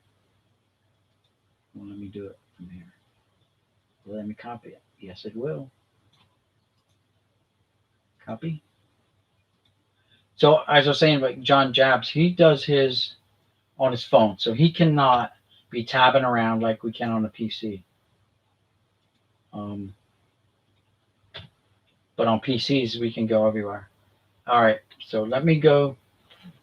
Greetings, everyone. There you are, Michael. Today is Thursday. I got you. I am sub to you. Couple things about. But I didn't have the notification bell turned on, so now I do. Just a few things. I bought. There you go. And Jeff commented on your thing 3 days ago. Jeff's at 3 days ago it was at 958. Sports Kids, that's someone new I have not seen. Sports Kids. Yeah, about 2 boxes of these. So you're at 41 subscribers, Michael. Don't give up. Hang in there. And a box of those cards, I'll be willing to sell them for $30. $30. Look at all them cards. Arr! You almost sound like a pirate. Yeah, pretty much. And he's like, yeah, $30. Doubles I had and everything. And it's all doubles. Michael, where are you from? By the way, if you don't mind me asking. Sports Kids is good folks. See, I've never heard of that name, so I'm going to have to go check him out. Anybody interested? Hey, Michael's selling some boxes of cards, guys. Doubles. $30. Georgia. Okay. I was down to Georgia last year. I went down there for vacation, but I barely crossed the border from South Carolina into Georgia. And that was because there was a card shop that was like right across the border. So I shot across the border, raided the card shop, and then quickly scampered back across the state line before you Georgians caught up with me, especially Georgia Highway Patrol. Just kidding. I was in South Carolina. I got a speeding ticket, though. Yeah, bastards. This cop, no kidding. This cop on his car, he had like 16 cameras, 5 radar detectors. He had this huge gun on his side. And he comes out and says, boy, you know why I pulled you over? I'm like, no, sir, I don't. He says, well, you were speeding. And I'm like, wait, there's a car on my left. It's 2-lane road. That car on my left is traveling the same speed as me. isn't he? He was. And he's like, you was going faster. I'm like, really? Or is it just that I had New Jersey license plates on and he had South Carolina plates? Easy prey. Turns out this cop was the local sheriff too. So needless to say, I didn't win my argument there. And then I had to go to court. Well, of course, I didn't have to go to court. He wrote me this big ass ticket, long ticket. It was about $100. And what happened? I tried to pay it online. And the website was down. And of course, me being me, I procrastinated. You know, you give you like a month to pay it. And I procrastinated for like 3.5 weeks. And now I'm like, oh crap, I got to pay this thing. All right. Because they threatened to, they share your violations with the state of New Jersey. And New Jersey does the same thing. They're in cahoots. And so I'm like, shit, man, they're going to take away my license. They're going to suspend my license. And I'm going to go through all kinds of crap. So I said, I'm going to pay it. I go online and the website's down to their police station, like where you pay your tickets. And it said temporary. So I go back the next day and they're still down. Now I call. No one's answering the phone. So now I'm going on the website and I'm calling. Nothing. Finally, like on the third day, I get through to someone on the phone. I said, excuse me, ma'am. I'm a law-abiding citizen, and I was given a ticket by one of your law enforcement people, and I just want to pay my ticket. And you know, your website's not working. And she's like, oh yeah, that thing's down. We go to this one here. And I'm like, well, ma'am, it's not listed on the ticket. Your ticket tells me to go to this one, and I've been going there, and you're not helping me out here. You're not helping me keep my license from being suspended. Yeah, we just go here, like pay your fine here type website. Sound like one of them, you know, payday cash checking sites, you know. And I'm like, okay, thank you for your time. I went there, paid my fine. Thank God. I never heard anything from the state, so it was legit. But I was really thinking, like, man, they're going to take my license for this. But anyway, so I went to South Carolina on vacation. But my ulterior motive was also to visit this guy. Right, yeah. Now I had conversations with him. We were kind of like pen paling it, he and I, Mr. Bobby Richardson. We were pen paling it for a while, back and forth, and you know, doing the TTM, and that's kind of how it started. And I told him who I was, and that my father named me after, you know, one of the greatest Yankee players of all time, one of his former teammates, Mickey Mantle. And I said, I would really love to come down and talk baseball with you, if it's okay with you. Now, Bobby Richardson, I read this book from cover to cover, and he did a lot of things after his Yankee days, but, you know, he retired at age 31, guys. Plenty of baseball left in him. But he's a Christian, so he decided, and I'm not here to spout religion because I'm an atheist, I guess. But there are no atheists in foxholes, so go figure. But he said, sure, come on down. Just know that I go on vacation 3 months out of the year to my vacation home down at the beach. I'm like, that's fine, thank you. I just honored to, you know, be able to have the opportunity to come and talk with you. And would you mind if I did a little video for my YouTube channel? He was okay with it. And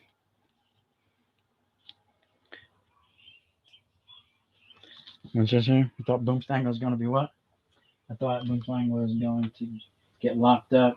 Like on my cousin Vinny. You know, that is funny. My cousin Vinny, I use that too a lot on people because my cousin Vinny, the judge, couldn't understand what the Utes were. Now, I'm not from North Jersey. I'm not from New York. And when I first heard him say Utes, I'm like, what is a Ute? I think I know what he's talking about. The Utes, the young people. And then that's how he had to explain it to him. Yeah, it was funny. Mr. Gambini. Yeah. So that was funny. My cousin Vinny was a funny flick. And it's funny because a lot of people used to say I look a little bit like Joe Pesci. Because I'm short and chunky, just like Joe Pesci. Except I don't have Joe Pesci money. That would be nice, right? To be famous like Joe Pesci. Then I'd have to be beating people, rejecting people off my channel by the thousands, you know. Instead, I'm still trying to draw them in just to get 1,000. But anyway, back to Mr. Bobby Richardson. So he invited me down. Unfortunately, my vacation time coincided with his vacation time, so he wasn't available. And I kind of figured that was going to happen since it was in the middle of summer. It was in June.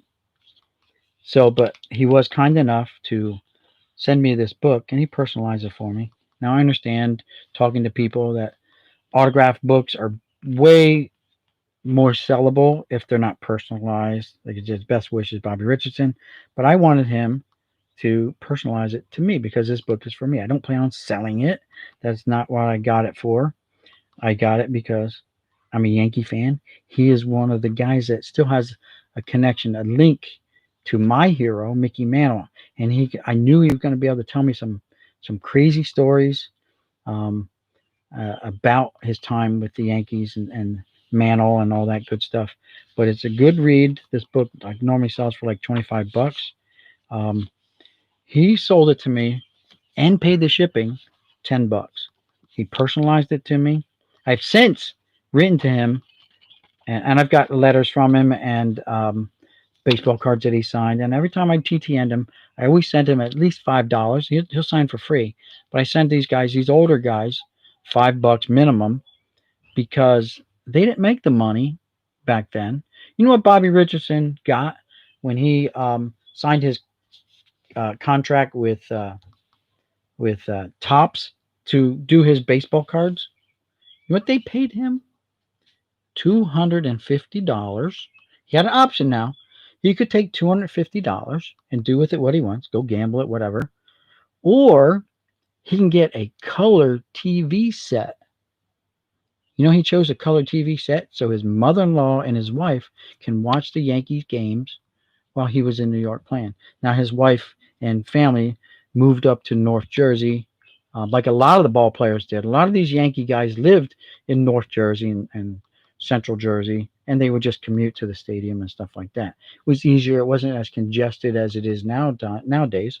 You could do that commute in no time.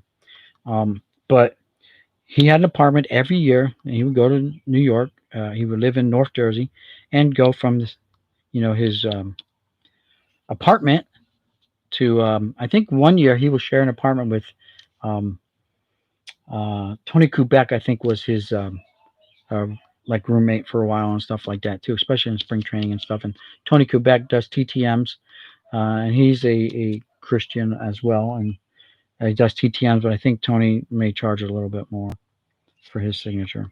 But Bobby, free or $5, whatever, he'll sign. And guys, you got to remember, these guys are getting older by the minute. They're in their 80s, some are in their 90s, right? Let me think. Bobby Shantz, another great TTMer.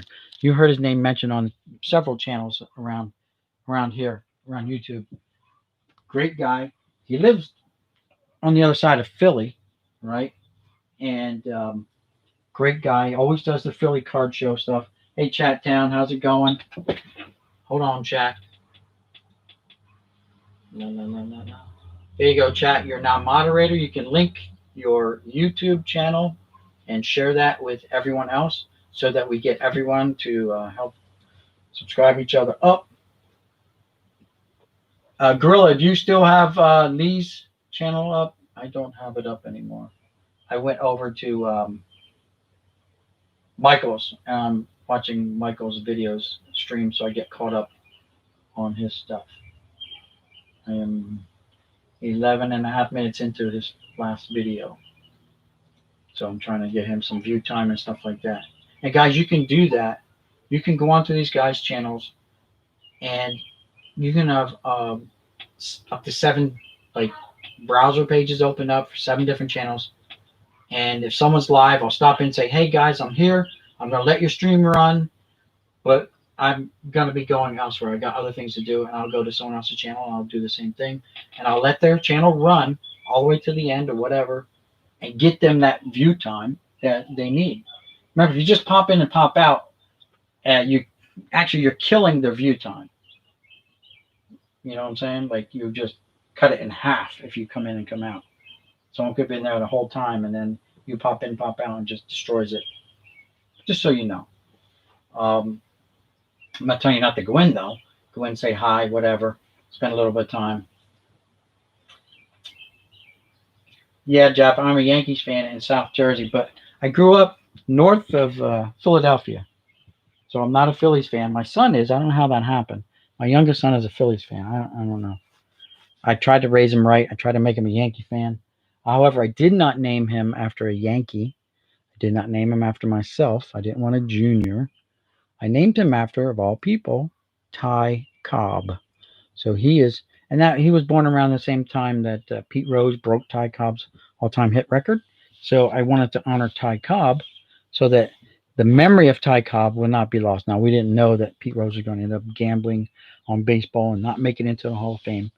I understand Ty Cobb may have had a questionable past. There are different stories about him being a racist and all that. We don't know that. We weren't there, so we can't judge. You know, I'm sure a lot of people in Georgia feel the opposite, that he was a pretty great guy, and are proud of him for being a native Georgian. They don't call him the Georgia Peach for nothing. But so chat down. There's Gorilla just linked Lee's Jonk Box TV. I would appreciate if you go over there, and if you haven't already subscribed to him, Lee was kind enough to send me mail today, and it took a long time to get here. We'll finish that Bobby Richardson story. But he sent me these, along with these.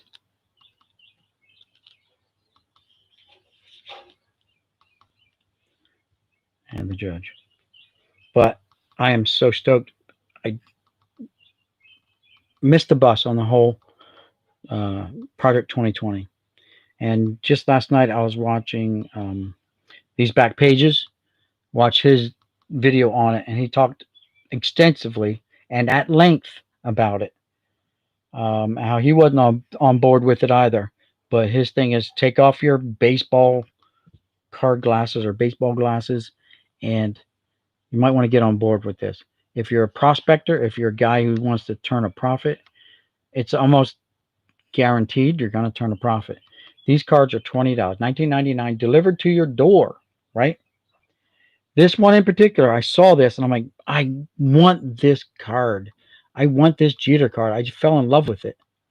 And this video doesn't do it honor, doesn't do it justice, right? It's just such a cool card. And you know, it's the iconic Topps rookie card or prospect card. It's a draft pick card. And it's all nice and pink. It's like really 70s psychedelic fluorescent colors. This is another Jeter card and these are all made by these different artists. I don't remember how many artists they hired to do these. Their interpretations of each card. Now, you're not going to find a Mantle card in here, in this set at all. They're not allowed to produce Mantle and someone else, but they're going to do a lot of the other top. They've already done like McGuire's and Dwight Gooden's and so on. They've done a bunch. They're up to almost 100 cards now. So the price on this last night when I went on eBay was $26. I'm like, $26. Where's the buy it now? There's no buy it now. Like, shit, I got to sit this thing out. And I just looked, there was like an hour left on it. And it's $152 right now for a $20 card. And that was the only one I saw for sale. You're not limited to the number you can buy. You're limited by the amount of money you're willing to spend. So I don't know offhand how many were produced of this one. Some were only down in the high 1,000s. And other ones, I think some Mike Trout one was like almost 19,000 cards were produced, and it's still selling at like $3,000, and they produced 19,000 of them. So the production runs, I don't think are going to matter. high or low. I think it's more a reflection of the artist and who you PC, I guess. I mean, like I don't PC. Oh, I'd love to PC Trout, but I didn't get on the Trout bus until God, like 2017 is when I came back into the sport, and I'm like, shit, this guy Mike Trout, man, he's lights out, and he lives right here in South Jersey.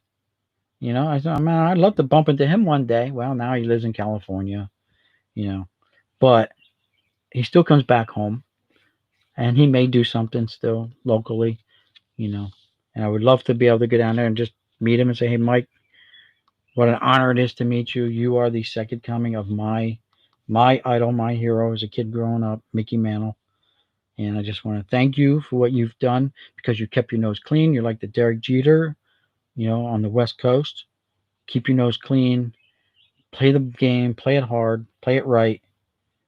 And, you know, good things come to those guys that do it that way. No shortcuts. So, beautiful cards. I'm on the bus to go and keep an eye on this product and buy the ones that really catch your eye. And they're, I don't know if they're up every day or how often they go up, once a week. I don't know. They're limited times too. I don't know what the limitation is, 48 hours or 24 hours, whatever the time is on them. Or it could be 72 hours. It could be a week. I don't know. But, you know, well worth checking them out. And if you're going to be an investor, then it's definitely worth you investing because from $20 to $150, $200 to $3,000 or more, then it would be a good investment for you. Anyway, so Bobby Richardson is 80-something years old. Bobby Shantz is 90-something years old. Guys didn't make a lot of money back in the day. They signed for free because they love baseball still. They love the fact that we love it, and they're honored by the fact that we probably know them. Not only was he a Yankee, but he has the distinction of being the only World Series MVP from a losing team. So Bobby Richardson, great guy. I would suggest to everyone to TTM him. Great guy, very nice, very polite. He will send you a little religious pamphlets about Mickey Mantle. He talks about that in his book. Like I said, I read this book from cover to cover. And he gave the eulogy at Mantle's funeral. Mantle requested him. When Mickey was sick in the hospital in Texas, Bobby was out on the road doing lectures or whatever he was doing. And he dropped everything he was doing and him and his wife flew to Texas and had a good sit down with Mick because Mick would never kind of accept. And again, I'm not, you know, promoting religion or anything like that because, like I said, I'm probably an atheist. I mean, whatever. But the story goes that then and there, Mickey decided that he realized the error in his ways, and Mickey realized that years before because he would be on these talk shows all the time and say that he was not a good father, he was not a good teammate, he was not a lot of things, and he wished he had the opportunity to do it all over again, and he would have done it differently. Lesson for a lot of young athletes to learn is humility. A lot of them don't have that. Mickey didn't have it at first. He only took, you know, to his last final days to realize just how important he never thought that he was good enough for the praise and accolations that everyone was throwing on him. Mantle he was like almost embarrassed by it at times and couldn't understand, you know, just a poor boy from, you know, Oklahoma, Commerce. His nickname is the Commerce Comet. I know he was born in another town, but I think Commerce, Oklahoma is kind of like considered his birthplace. and he never liked being the center of attention. Supposedly, I'm sure there are times when he did enjoy it. Obviously, when you're winning, everything is great. If you watch Mickey Mantle's of any videos of Mickey Mantle's 500th home run, I saw it the other day, and it reminded me of Kirk Gibson when he hit that home run off of Dennis Eckersley. How he hobbled around the bases on bad knees. That was when I saw that. Images of Kirk Gibson flashed through my mind too. Of Kirk Gibson did the exact same thing. Hit a home run, wasn't expected to, and hobbled all the way around the bases. Hustled, didn't trot, didn't, you know what I mean? Still hustled around the bases. You could tell they were in pain. But he's my guy. He's my idol, and he's right up there too because he has that connection, that link that keeps us connected to baseball past. And these guys are they're not going to be here forever, guys. So I encourage everyone to do as much TTMing of the older guys as you can, because once they're gone, you're going to have to pay a lot of money for their signatures if you want to add it to their collection. When they're gone, it's too late. That's the time you never want to be that guy that was never able to tell your father or your mother, that you loved them before they died or whatever. You weren't there for whatever. You know what I'm saying? You don't want to be that guy. So don't miss the boat on these older guys. They're really humble. They're really nice, and they appreciate it that we appreciate them. And I've rambled long enough. Let's see what's going on in the chat. And Kaz is here. David M. Hold on, David M. I've been rambling. Sorry. Just talking about David M. You now have permission to go ahead and link your YouTube channel. Where's Kaz? Is Kaz here? Where's Kaz? Did I miss Kaz? Or was I just reading a... Well, David M., you can link your YouTube channel now if you're still here.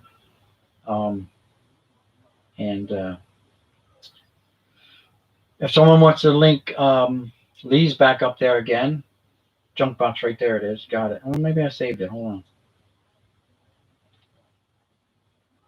No, I don't think that's it. Nope. Not it. So, girl, if you want to throw that back up there again for Lee's channel, that would be great. I can't find David M. too. David M. You got permission. He was a hard one to find. I had a hard time finding him too. I don't know, because it's such a generic name. There's probably 10,000 David M's. Even Boom Slang is a hard one to find. Unless you type Boom Slang channel, then it'll be within the top 10 maybe. But when you type in Boom Slang, how many times a snake comes up on your thing? You know what I mean? So there you go, David M. I've heard that from others too. Yeah, David M. Go ahead and link your channel if you want. You have the wrench, so you have the power. You wield the power. There you go, guys. Check him out.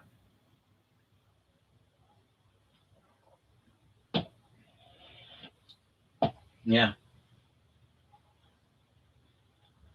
And so I think that may be one thing that's hurting the channel is the name of my channel. It is not baseball related. It's not sports related. I don't have a picture of a baseball with me standing in front of a baseball logo. My avatar is from me when I was flying a mission over Afghanistan. We take along U.S. flags and we fly flags for people or ourselves, and that was a flag that I was flying for myself. And we hung it up in the background behind us we're flying in a KC-10.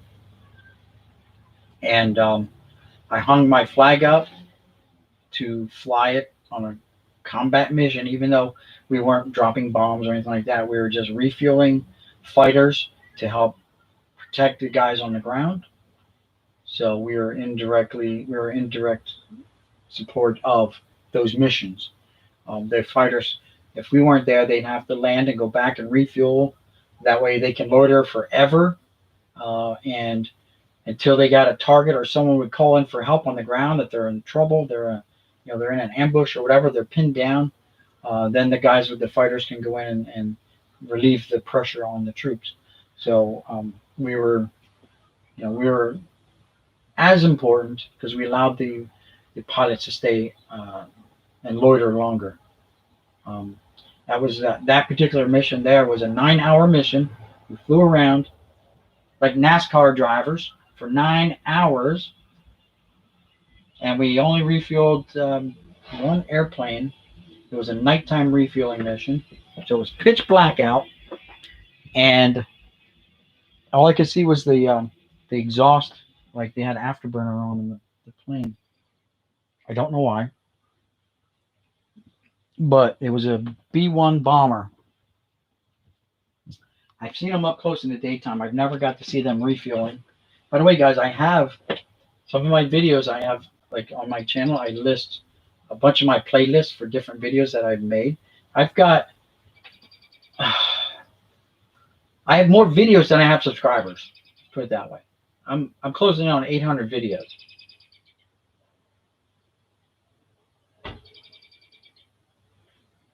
Like I said, they're not all baseball related. I have a stack of, I don't know, 10 or 12 military ones that I've taken when I was out on missions and stuff like that. They're all refueling missions. So if you ever never seen an F-22 refueling, now's your chance. I got a lot of them are F-22 related, and flying over different parts of the United States, and pretty cool stuff. I enjoyed it. I mean, I miss it, but I don't miss it doing that. You know what I'm saying? Like, I'm 60 years old, so I don't need to keep doing that. It's a young man's job. All right, Gorilla, thanks for stopping by.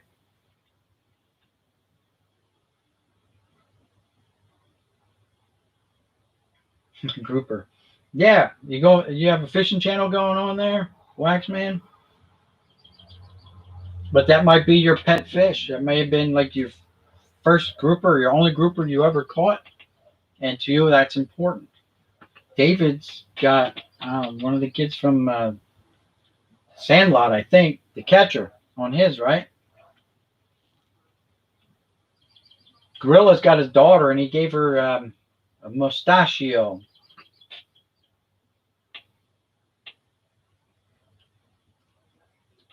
Anyway, guys, we are a minute and a half away from 2-hour stream, guys. Thank you so much for hanging out. I am going to shut it down at the 2-hour point because there are a lot of other people who are doing their videos or have videos up.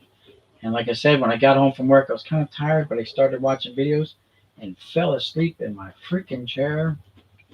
So, went to an aquarium. Okay, well, that's cool.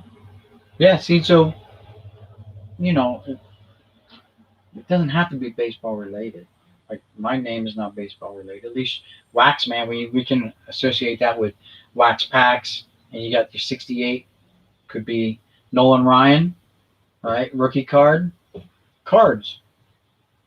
So, we know at Chattown, sports cards, he says right in it. He's got sports cards.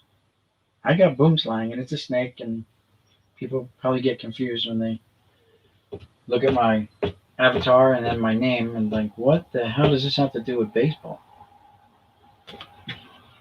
What the hell does this have to do with anything? So, we got 5 seconds, guys. Any final comments? Have a great day. Have a great night, James. Okay. All right, guys, we have surpassed the 2-hour point. Pepino Man just posted. Very nice. I like Pepino Man stuff. He's a funny guy. He's a funny guy. I like him. If you guys haven't seen Pepino Man, go check him out. If you haven't subbed to him, go give him a sub. Because he doesn't care about all that stuff. He doesn't care about being politically correct, and he'll tell you that. He doesn't care about being monetized. He's over 1,000. I think he's closing in on 2,000. He doesn't care about that. Man, he'll smoke weed in his live streams and stuff like that. Now, it might be medical marijuana because he is half off his rocker. He may need that to just calm him down. You know what I mean?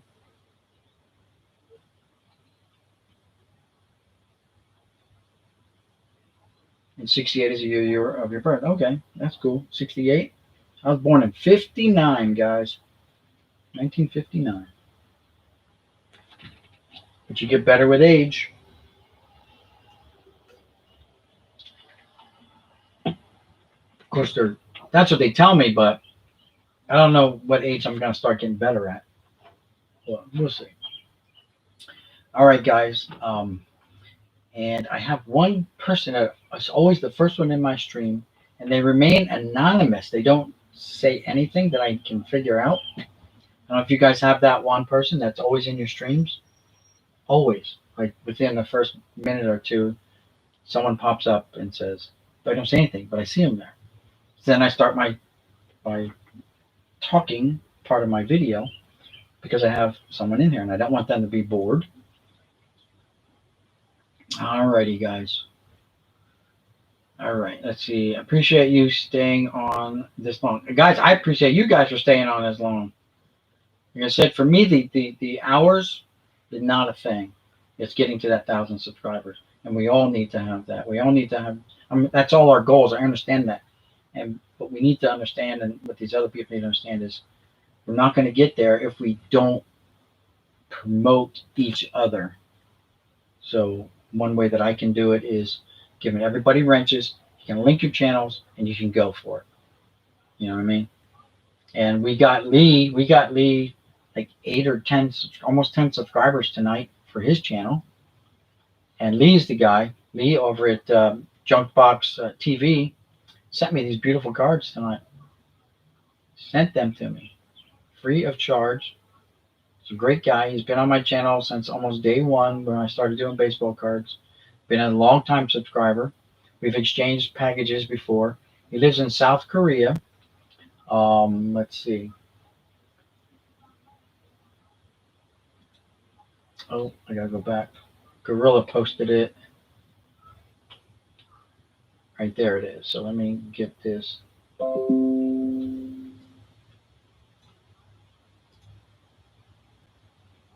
Copy. Just pasting Lee's thing up here again so I can get to his channel.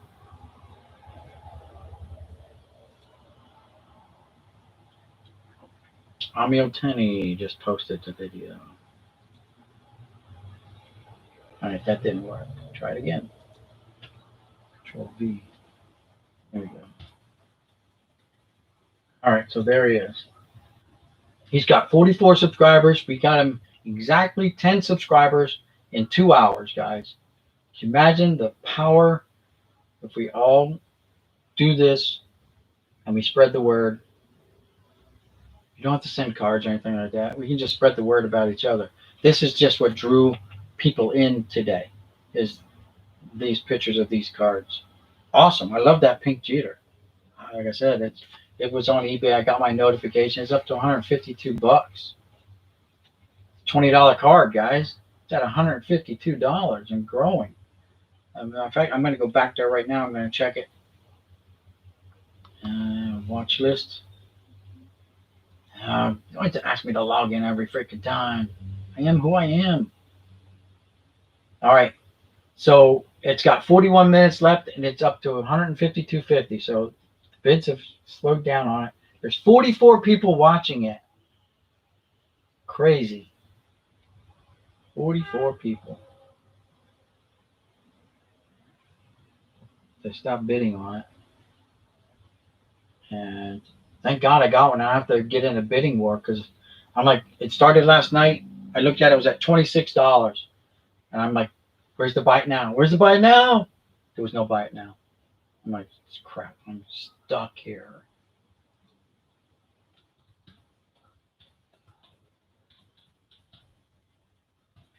So, guys, if you're not on the, oh my God, there's another one here for $299. You can buy it now for $300. $20 card, guys. If you're prospecting, here's one for $155. Don't know how many this person has, but they also have almost gone. 38 sold. This guy bought 30, 38 or 40 or 50 of them, and he's selling them at $155 a pop. Here's one in here right now, $56. That'll go up. There's no buy it nows on that one. That's the pink one. You can still get the other Jeter card in my picture. It's up for $35 right now. No buy it nows. $189 buy it now, pink Jeter. There's one here, Jeter, for $10.80 because the guy knows it's going to go up. You're going to put, you got 6 days on that bid. Forget about it. $189 for a pink Jeter. That. So if you're a prospector and you want to prospect, this is a good way to probably turn quick profit on all of these Project 2020 cards. You might want to think about just buying into them now and flipping them on YouTube because they're all selling for big bucks. There's some Trout ones that have already gone past that are sold for over $3,000 already for a $20 card. So just something to think about. And now it's time for my patented closing, I believe. Got 9 people in the stream. Derby City. Hold on, Derby. Let me hook you up here real quick. Derby, you now have moderator privileges. Go ahead and post your YouTube channel. And if you want people to subscribe to you, now's a good time to do it. Also, all these other guys have the power to list their YouTube channels. And Wax is out. All right, Wax. Wax on, Wax off. Wax is out. Thanks, Wax Man.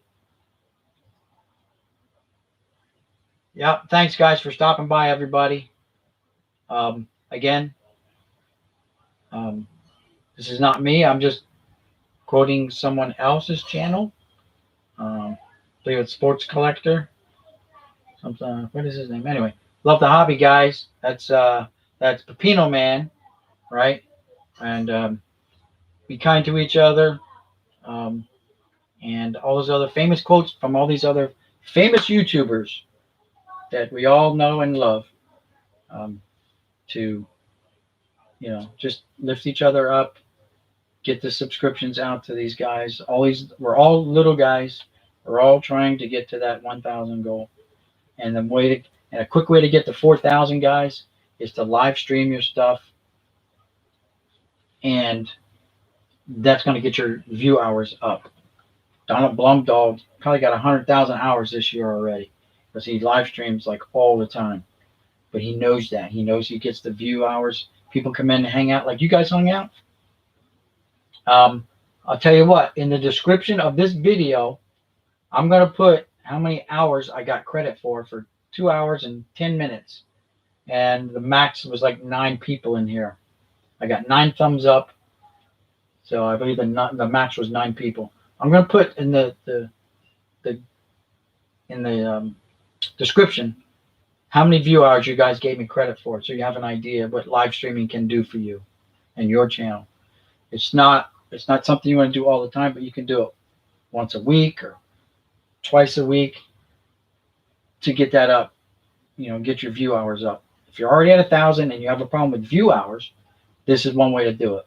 Start live streaming, because like for 2 hours, I'll probably get 24 hours worth of view time out of it.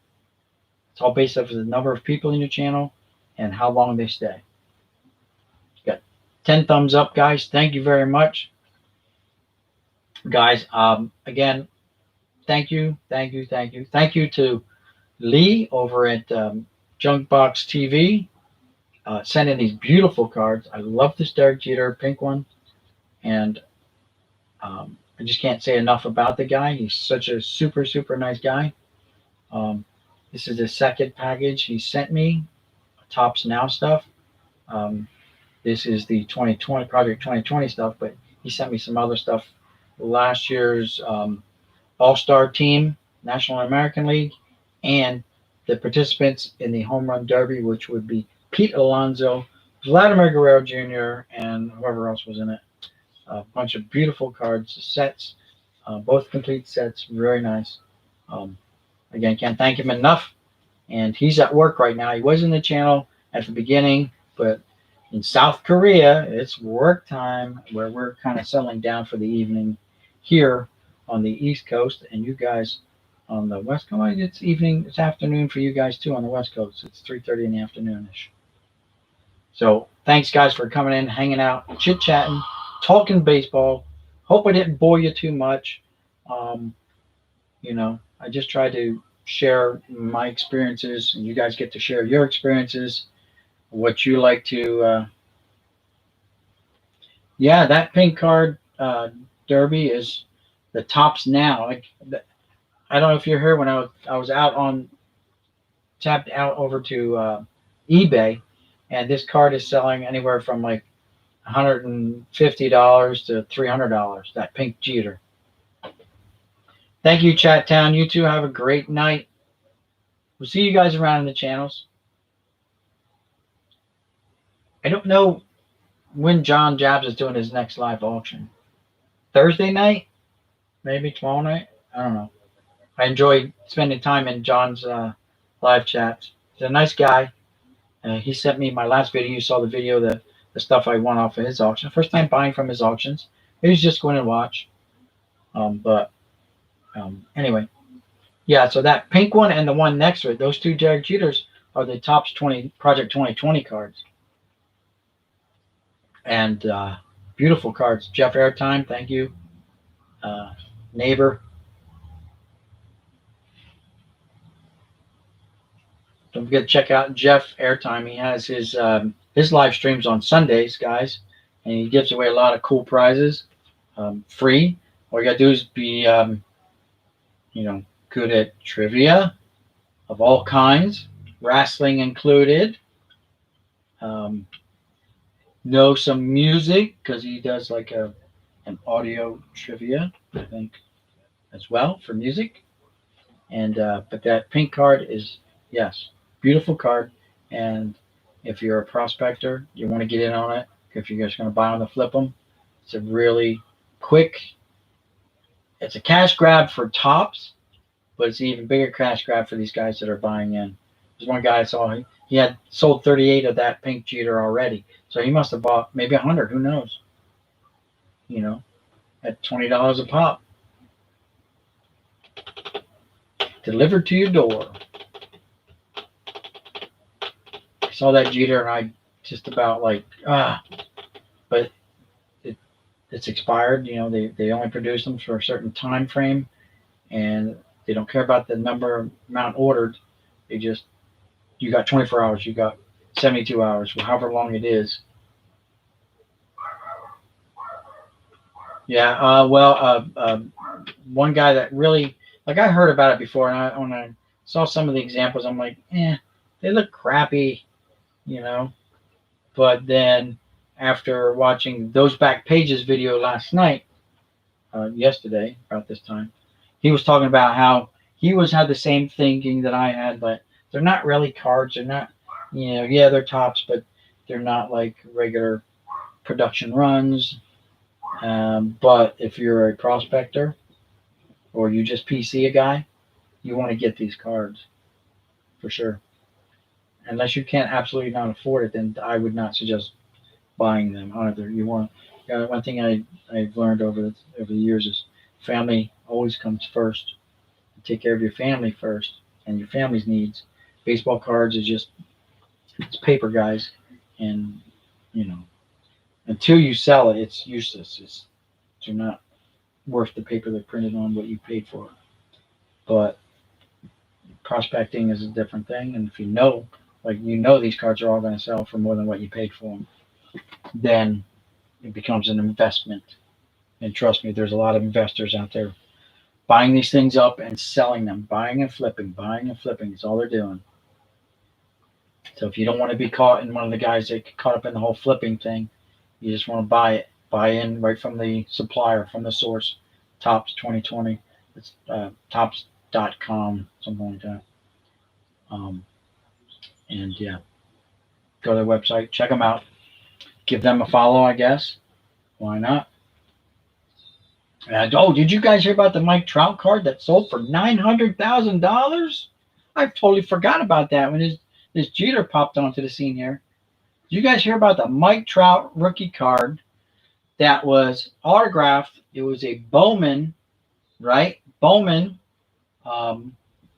card, red border, autograph, and it sold at auction for $900,000, and it wasn't even a PSA 10. It was a 9.5. The autograph was graded a 10. That was it. The card was a 9.5, guys. Sold for $900,000. The previous records for that card was like $90,000 and $50,000, or $125,000.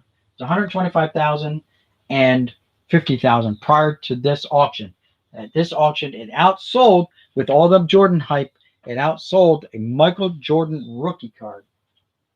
It outsold the Jordan rookie card, and it outsold a pair of game-worn sneakers of Kobe Bryant's from 2001 NBA Finals or something like that. Something like that. It was the highest selling thing in this auction. $900,000. That is nuts. You're right. That is nuts. So I totally forgot about it. When I went to work this morning, my boss said something to me about it. I'm like, nah, I didn't hear nothing about Mike Trout. $900,000? That don't seem right. But I Googled it, and then I'm like, holy cow. Yeah, it's not a hoax. It happened. So there you have it. Again, I, like mostly everyone else, missed the bus on the Mike Trout. I wasn't collecting back then. I stopped for a long time. No, I don't know when I stopped. Late 80s, maybe early 90s. I did pick up 3 Gretzky rookie cards. They were from 79, I think. So, I mean, I collected for a few years and started in 72. But I got off the whole baseball card merry-go-round too, because they were just mass producing them. And now, they may not be mass producing them, but Top comes out with a new product every month, it seems like, or every 2 weeks. But they're massively pricing them. They're massively overpricing them.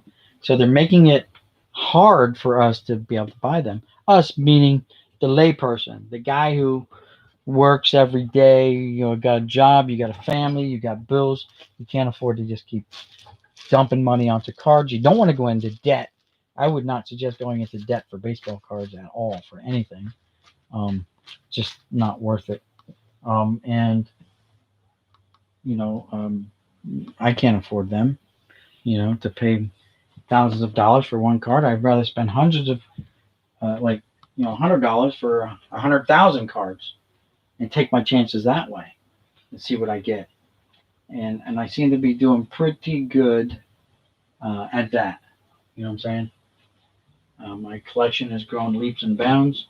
I've probably, since I met Art, since I bumped into Art on Facebook Marketplace, I must have gotten, I don't know, at least 250,000 cards from him, at least 250,000 cards from him now.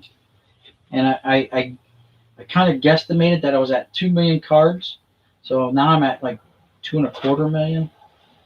And, it grows almost monthly. He'll call me next month and say, hey, I got another bunch of cards. And he gets them from I don't know where. I guess they're falling off trucks and landing in his yard. Because some of these cards look like they're fresh out of packs, a lot of them.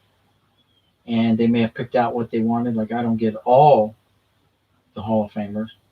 But guys, if I were to show you this last box that I sorted through, and I will make a short video on it. This last box that I started going through, and I didn't even finish it. I did 2 out of 3 rows. And there were so many Hall of Famers and fan favorites in there like you will not believe. Like sometimes I get boxes that are real duds. Might have 6,000 cards. Well, you know, it all depends on what you collect. You may have 6,000 quality cards. I got 2 million not like commons. I might have 2 million commons out of my 2.25 million. You know what I'm saying? Well, in one of my videos, in one box, I pulled out 913 Eric Davis 1990 Donruss cards, and right behind that there was 916 or 913 Earl Hershiser's from 1990 Donruss. You know what I'm saying? So they're not all hits. It's hit or miss with these. So you have 6,000 cards, but they could be all, 6,000 really good cards too. You could have stuff and I'll admit I have some nice cards in my collection too. But there are other people's collections who make my nice cards look like commons. When I'm talking about, like, I've got all the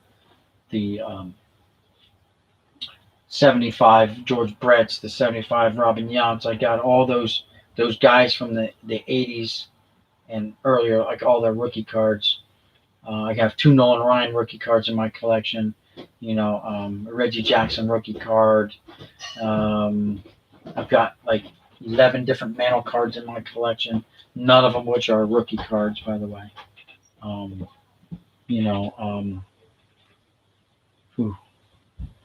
had 3 Wayne Gretzky rookie cards. I sold them though. Basketball cards. I got old basketball cards from the 70s. I know someone was asking me about cards from the 60s and 70s. I have them. Not as much as I have of everything else, but I do have them because as a kid I was collecting them. You started back up this year, Derby?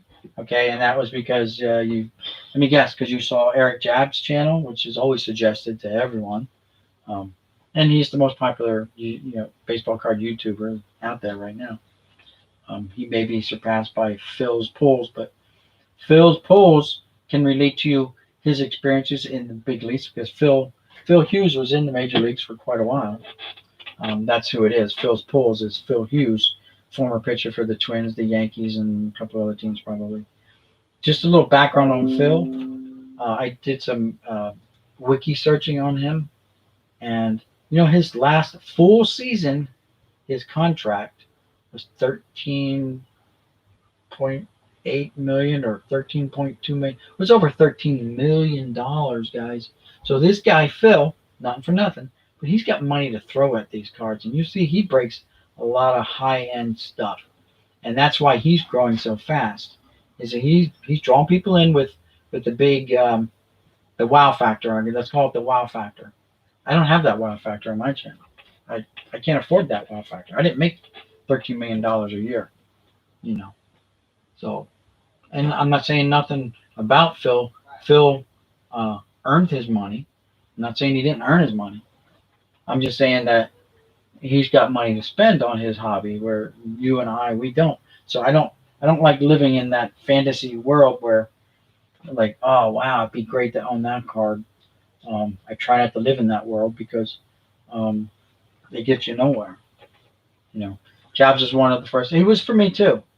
I saw his stuff. I'm like, you know what? I can do that same thing. I can do what he's doing. He was a lot smaller then when I first started watching him. He's grown exponentially since then. But I really prefer not Eric Jabs. I'm sorry.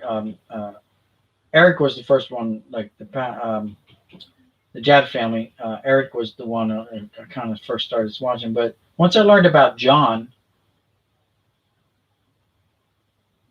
there you go. Well, my wife almost did shoot me when I spent $200 on a box of cards. But it was over. Well, it was well over $200. This box was well over $200. But this is a 82 Fleer, so it's not a new box.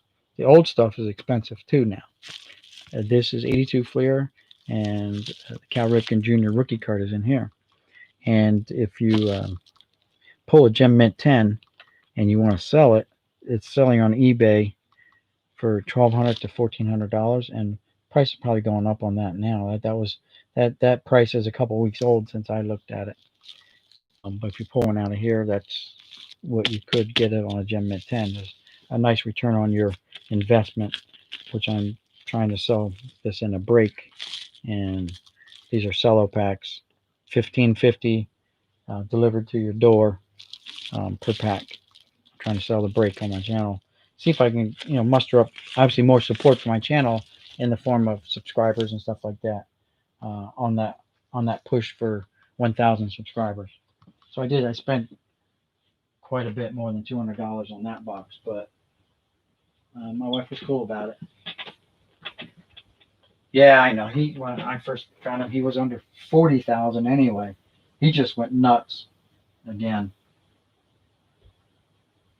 So it is what it is. I mean, he is very well paid for his channel. The breaks. How's it going? By the odds, would you have to open 30 boxes of E2 to hit a rip content? I don't know. I have no idea. Maybe. That's a lot of money to spend. I could not tell you. So I just took them off the screen. Sorry about that. Since you just got here, I actually meant to shut this one down, but we had a couple people come in late. So these were mailed to me today, and I'll link the guy's YouTube channel. Really good friend of my channel. He's been around since my early days of baseball carding. And we'll put this trout right here. He sent me these cards today. Just sent them out of the blue. I was shocked because I just saw this one last night and I missed the bus on this whole Project 2020. I just wasn't interested. But when I saw this Jeter card, I'm like, wait, whoa, time out. I really like that. Oh, but it's all sold out. I can't get it. And it just shows up within 24 hours of me, less than 24 hours after I saw that and wishing I had bought it. Boom, it shows up at my door, Yeah, those, so the two in the center, the two Jeter cards there's artists that Topps hired to do this. To do the Jeter rookie card, two of them. $20 per card on any of the Topps Project 2020s. And you get them delivered to your door for that $20. $19.95. I don't know if they charge you taxes or just round it up to $20 and deliver to your door. This Jeter in pink right now is selling upwards of $300, $150 to $300 right now on eBay. So, again, if you were a prospector, I'm not. I don't sell anything on eBay or anything like that. I am trying to sell some, what I call my card kits, Boomslang's card kits, for $25. But that's not going over very well either, but that's okay. Pretty neat stuff. I'm going to link his YouTube channel right now for those guys who don't know who Lee is. Lee is a long-term supporter of my channel, subscriber. That's basically a subscriber. And he sent me 2 packages so far in the year that we've known each other. He's from South Korea. And great guy. And just sent this out of the blue. I didn't ask for it, didn't know it was coming. Hell, I thought he was sending me a mask or like a respirator or something, and turns out they had cards in the box. I'm like, oh, that's a mask. Lee must have sent me a mask. And no, there were cards in there. So big surprise, out of the blue. If you guys want to head over there and hit him up, we got him so far tonight alone, just on my channel. I was able to get him 10 more subscribers. And probably most of his subscribers came from my channel. I pointed people in his direction, and let's get him to his first 100 subscribers. You guys remember when you got your first 100? If you haven't gotten there yet, when you do, you'll know the feeling. That'd be like your first milestone. Like, oh my God, I got 100 subscribers. I'm not gonna lie to you, it's hard. Guys like Jeff Airtime is hovering around the 950 some for like forever. Cannot get over that hump. And it sucks. And some of you guys may be stuck on that hump too. And I'm trying to break this cycle of people not being able to get their, subscribers, people to subscribe to their channel. So I've been giving everybody, and you just got yours. This is the brakes. You have your blue wrench on my channel, and feel free to link your YouTube channel here so that people can go there and sub you up if they want. I'm trying to help get around that whole sorting through names and channels to find someone, especially a guy like David M, who is really hard to find. Very nice guy. Just had his Memorial Day drawing over there, which I was fortunate enough to win 3rd place on that one. That David M is a hard guy to find. There might be 10,000 David M's on YouTube. So it doesn't help to have a real generic name. My name is actually generic too. So the Derek Jeter, the one that I was looking at, Project 2020, I just got a YouTube notification came across. I don't know if you guys heard that or not. It's still holding. I got 14 minutes left. It's still holding at $157 for the pink one. And that's one of the cheaper ones. The other ones are selling for upwards of $300.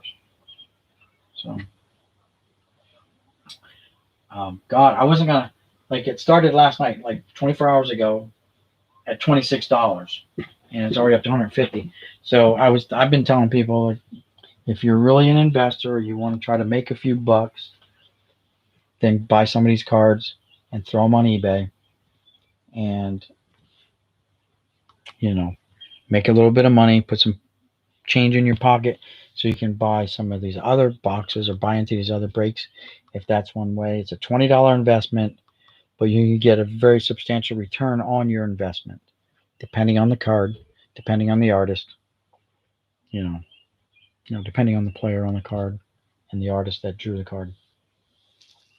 I don't do that kind of stuff, so I don't know much about it. I'm just saying what I've noticed and what a lot of other people have noticed. A good channel that really kind of turned my thought process around on that was Those Back Pages.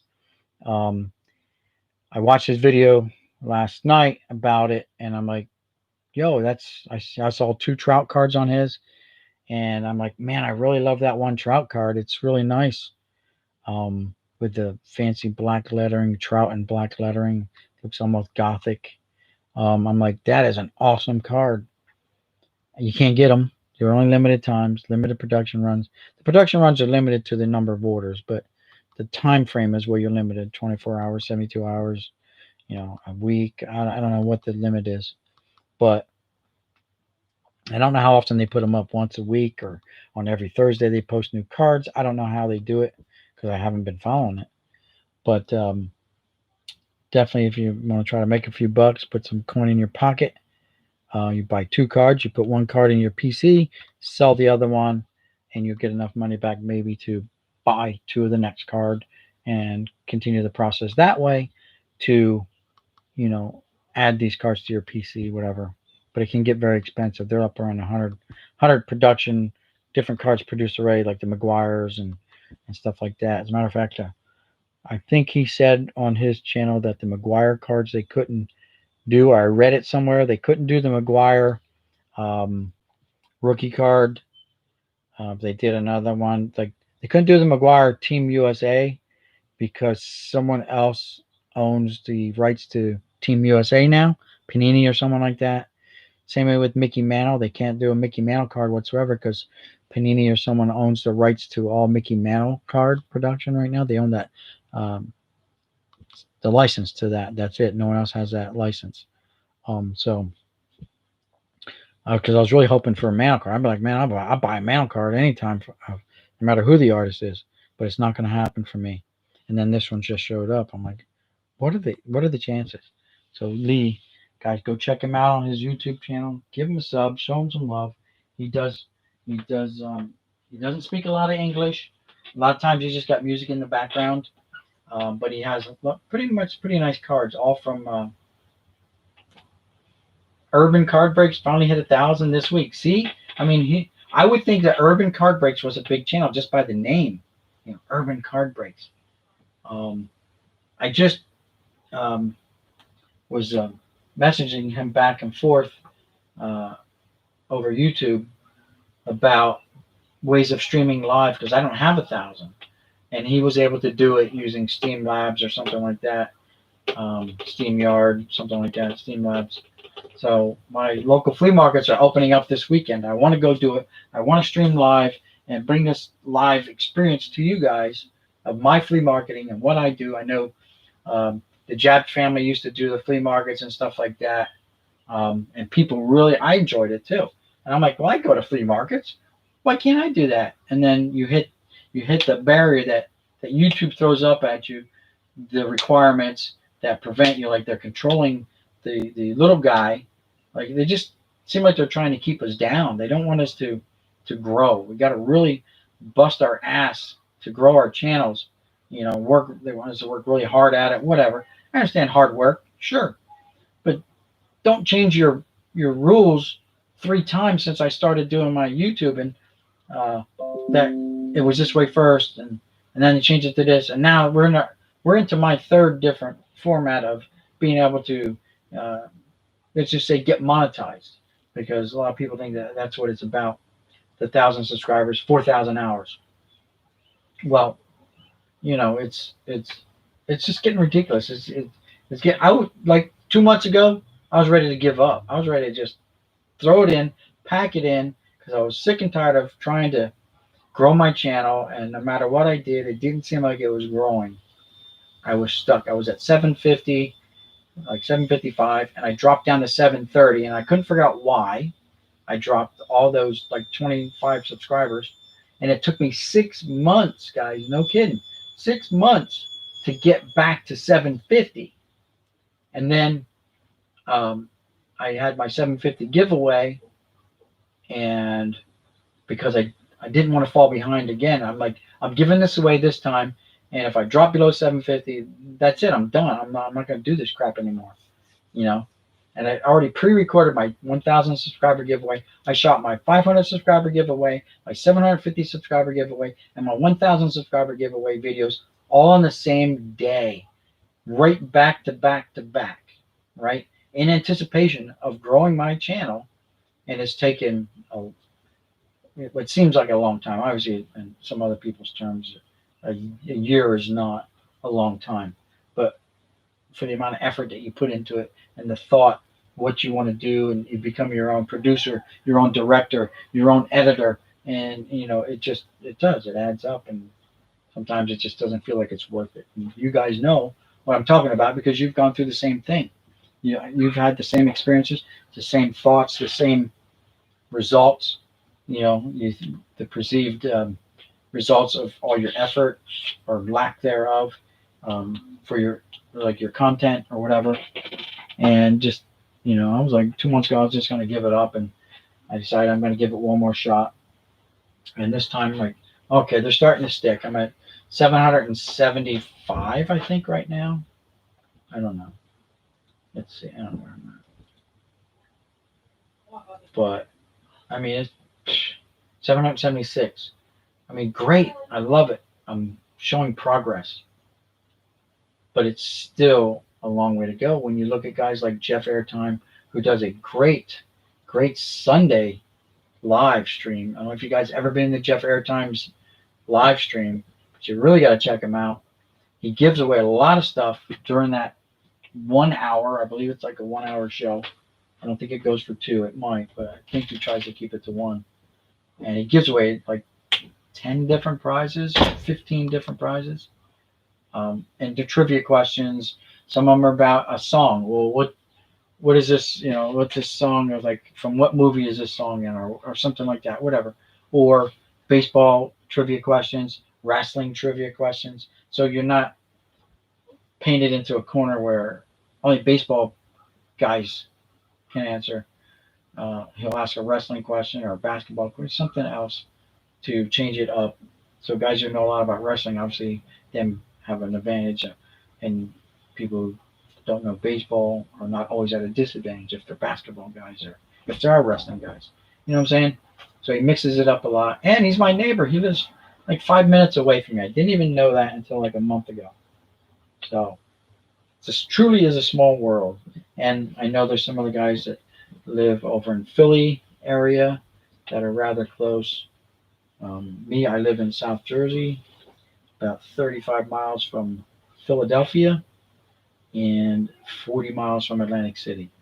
So I was really excited for the national to come, be my first national. I was really excited for it to come. And when this whole virus thing hit, I had a hunch it wasn't going to happen. As soon as the virus hit, I'm like, there's no way. If they have it in December, because the state is finally starting to open up, New Jersey's finally starting to relax their restrictions, maybe it might happen in December. It's going to be a lot of people together. It just depends if there's a second wave of the virus that hit the country or not. If there's no second wave, I think it's going to happen. I don't think they finally announced the cancellation. I don't know unless you guys heard something different. Usually a guy like those back pages or someone that are on top of that. Baseball collector, Mike over at Baseball Collector, he's up on that kind of stuff because these are guys that go to him all the time, Chicago, wherever. So those are just a couple of the channels that I follow. I follow a lot. Everyone that subs me, if I can find you, I return the sub. That's what I do. And if I have to go back to paying for, I think if you pay for ad free, you get unlimited subscriptions too. Like I know for the longest time I was limited to the number of subscriptions I made within a 24-hour period, or that I've reached my total max according to the number of subscribers I had. That was always frustrating. Like you're always hitting a wall somewhere. You love to get people subs and say, hopefully they'll return the favor, reciprocate. I try to do that too, like tit for tat. And you sub, I'm going to sub you back. Well, you don't have content. Well, that's all right. Maybe someday you will start making content, and I'll be your first subscriber. I'll be the guy there that said, hey, you know what? I'm here, and if you want to get started, I'll be that first guy to help get your ball rolling. Anyway, that's just me babbling. I've been babbling for 2 hours and 42 minutes, guys. I know you just dropped into the stream, so I didn't want to let you guys feel like you missed out on anything. You saw what this was about. It's right there in front of you. There's a lot of other things we talked about. I'm going to go back and replay it. If not, I'm sure I'll talk about him again later on and my experiences with Bobby Richardson of the New York Yankees. I always enjoy talking about my idol and my namesake, Mickey Mantle. Love the guy. I guess, when I say try to go through life without any regrets, I think I do have one regret. And when I was living in Las Vegas, Mickey Mantle was still alive, and he was doing the circuit, like baseball card circuit. And again, that's fine. Hello. Hey, how are you? What do you got? He died? Who was it?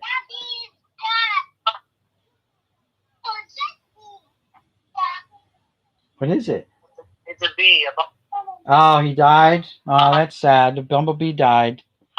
My granddaughters are on the phone. My son just called me. Guys, let me just end that there. I got to take this call. It's family, and we'll pick this conversation up another time. I appreciate every one of you guys for stopping by, hanging out, chit-chatting, tuning in, and listening to me babble for 2.5, almost 3 hours, 2 3/4 hours. But family calls, so I want to, obviously, I said it before, family comes first. So, guys, with all that being said and done, I appreciate it. And this is Boomslang signing off, saying peace. We'll see you, Derek, in the next one. Good night, everyone. I can't do that sign off. I got to do it the old way. All right, guys. Thanks again. Good night.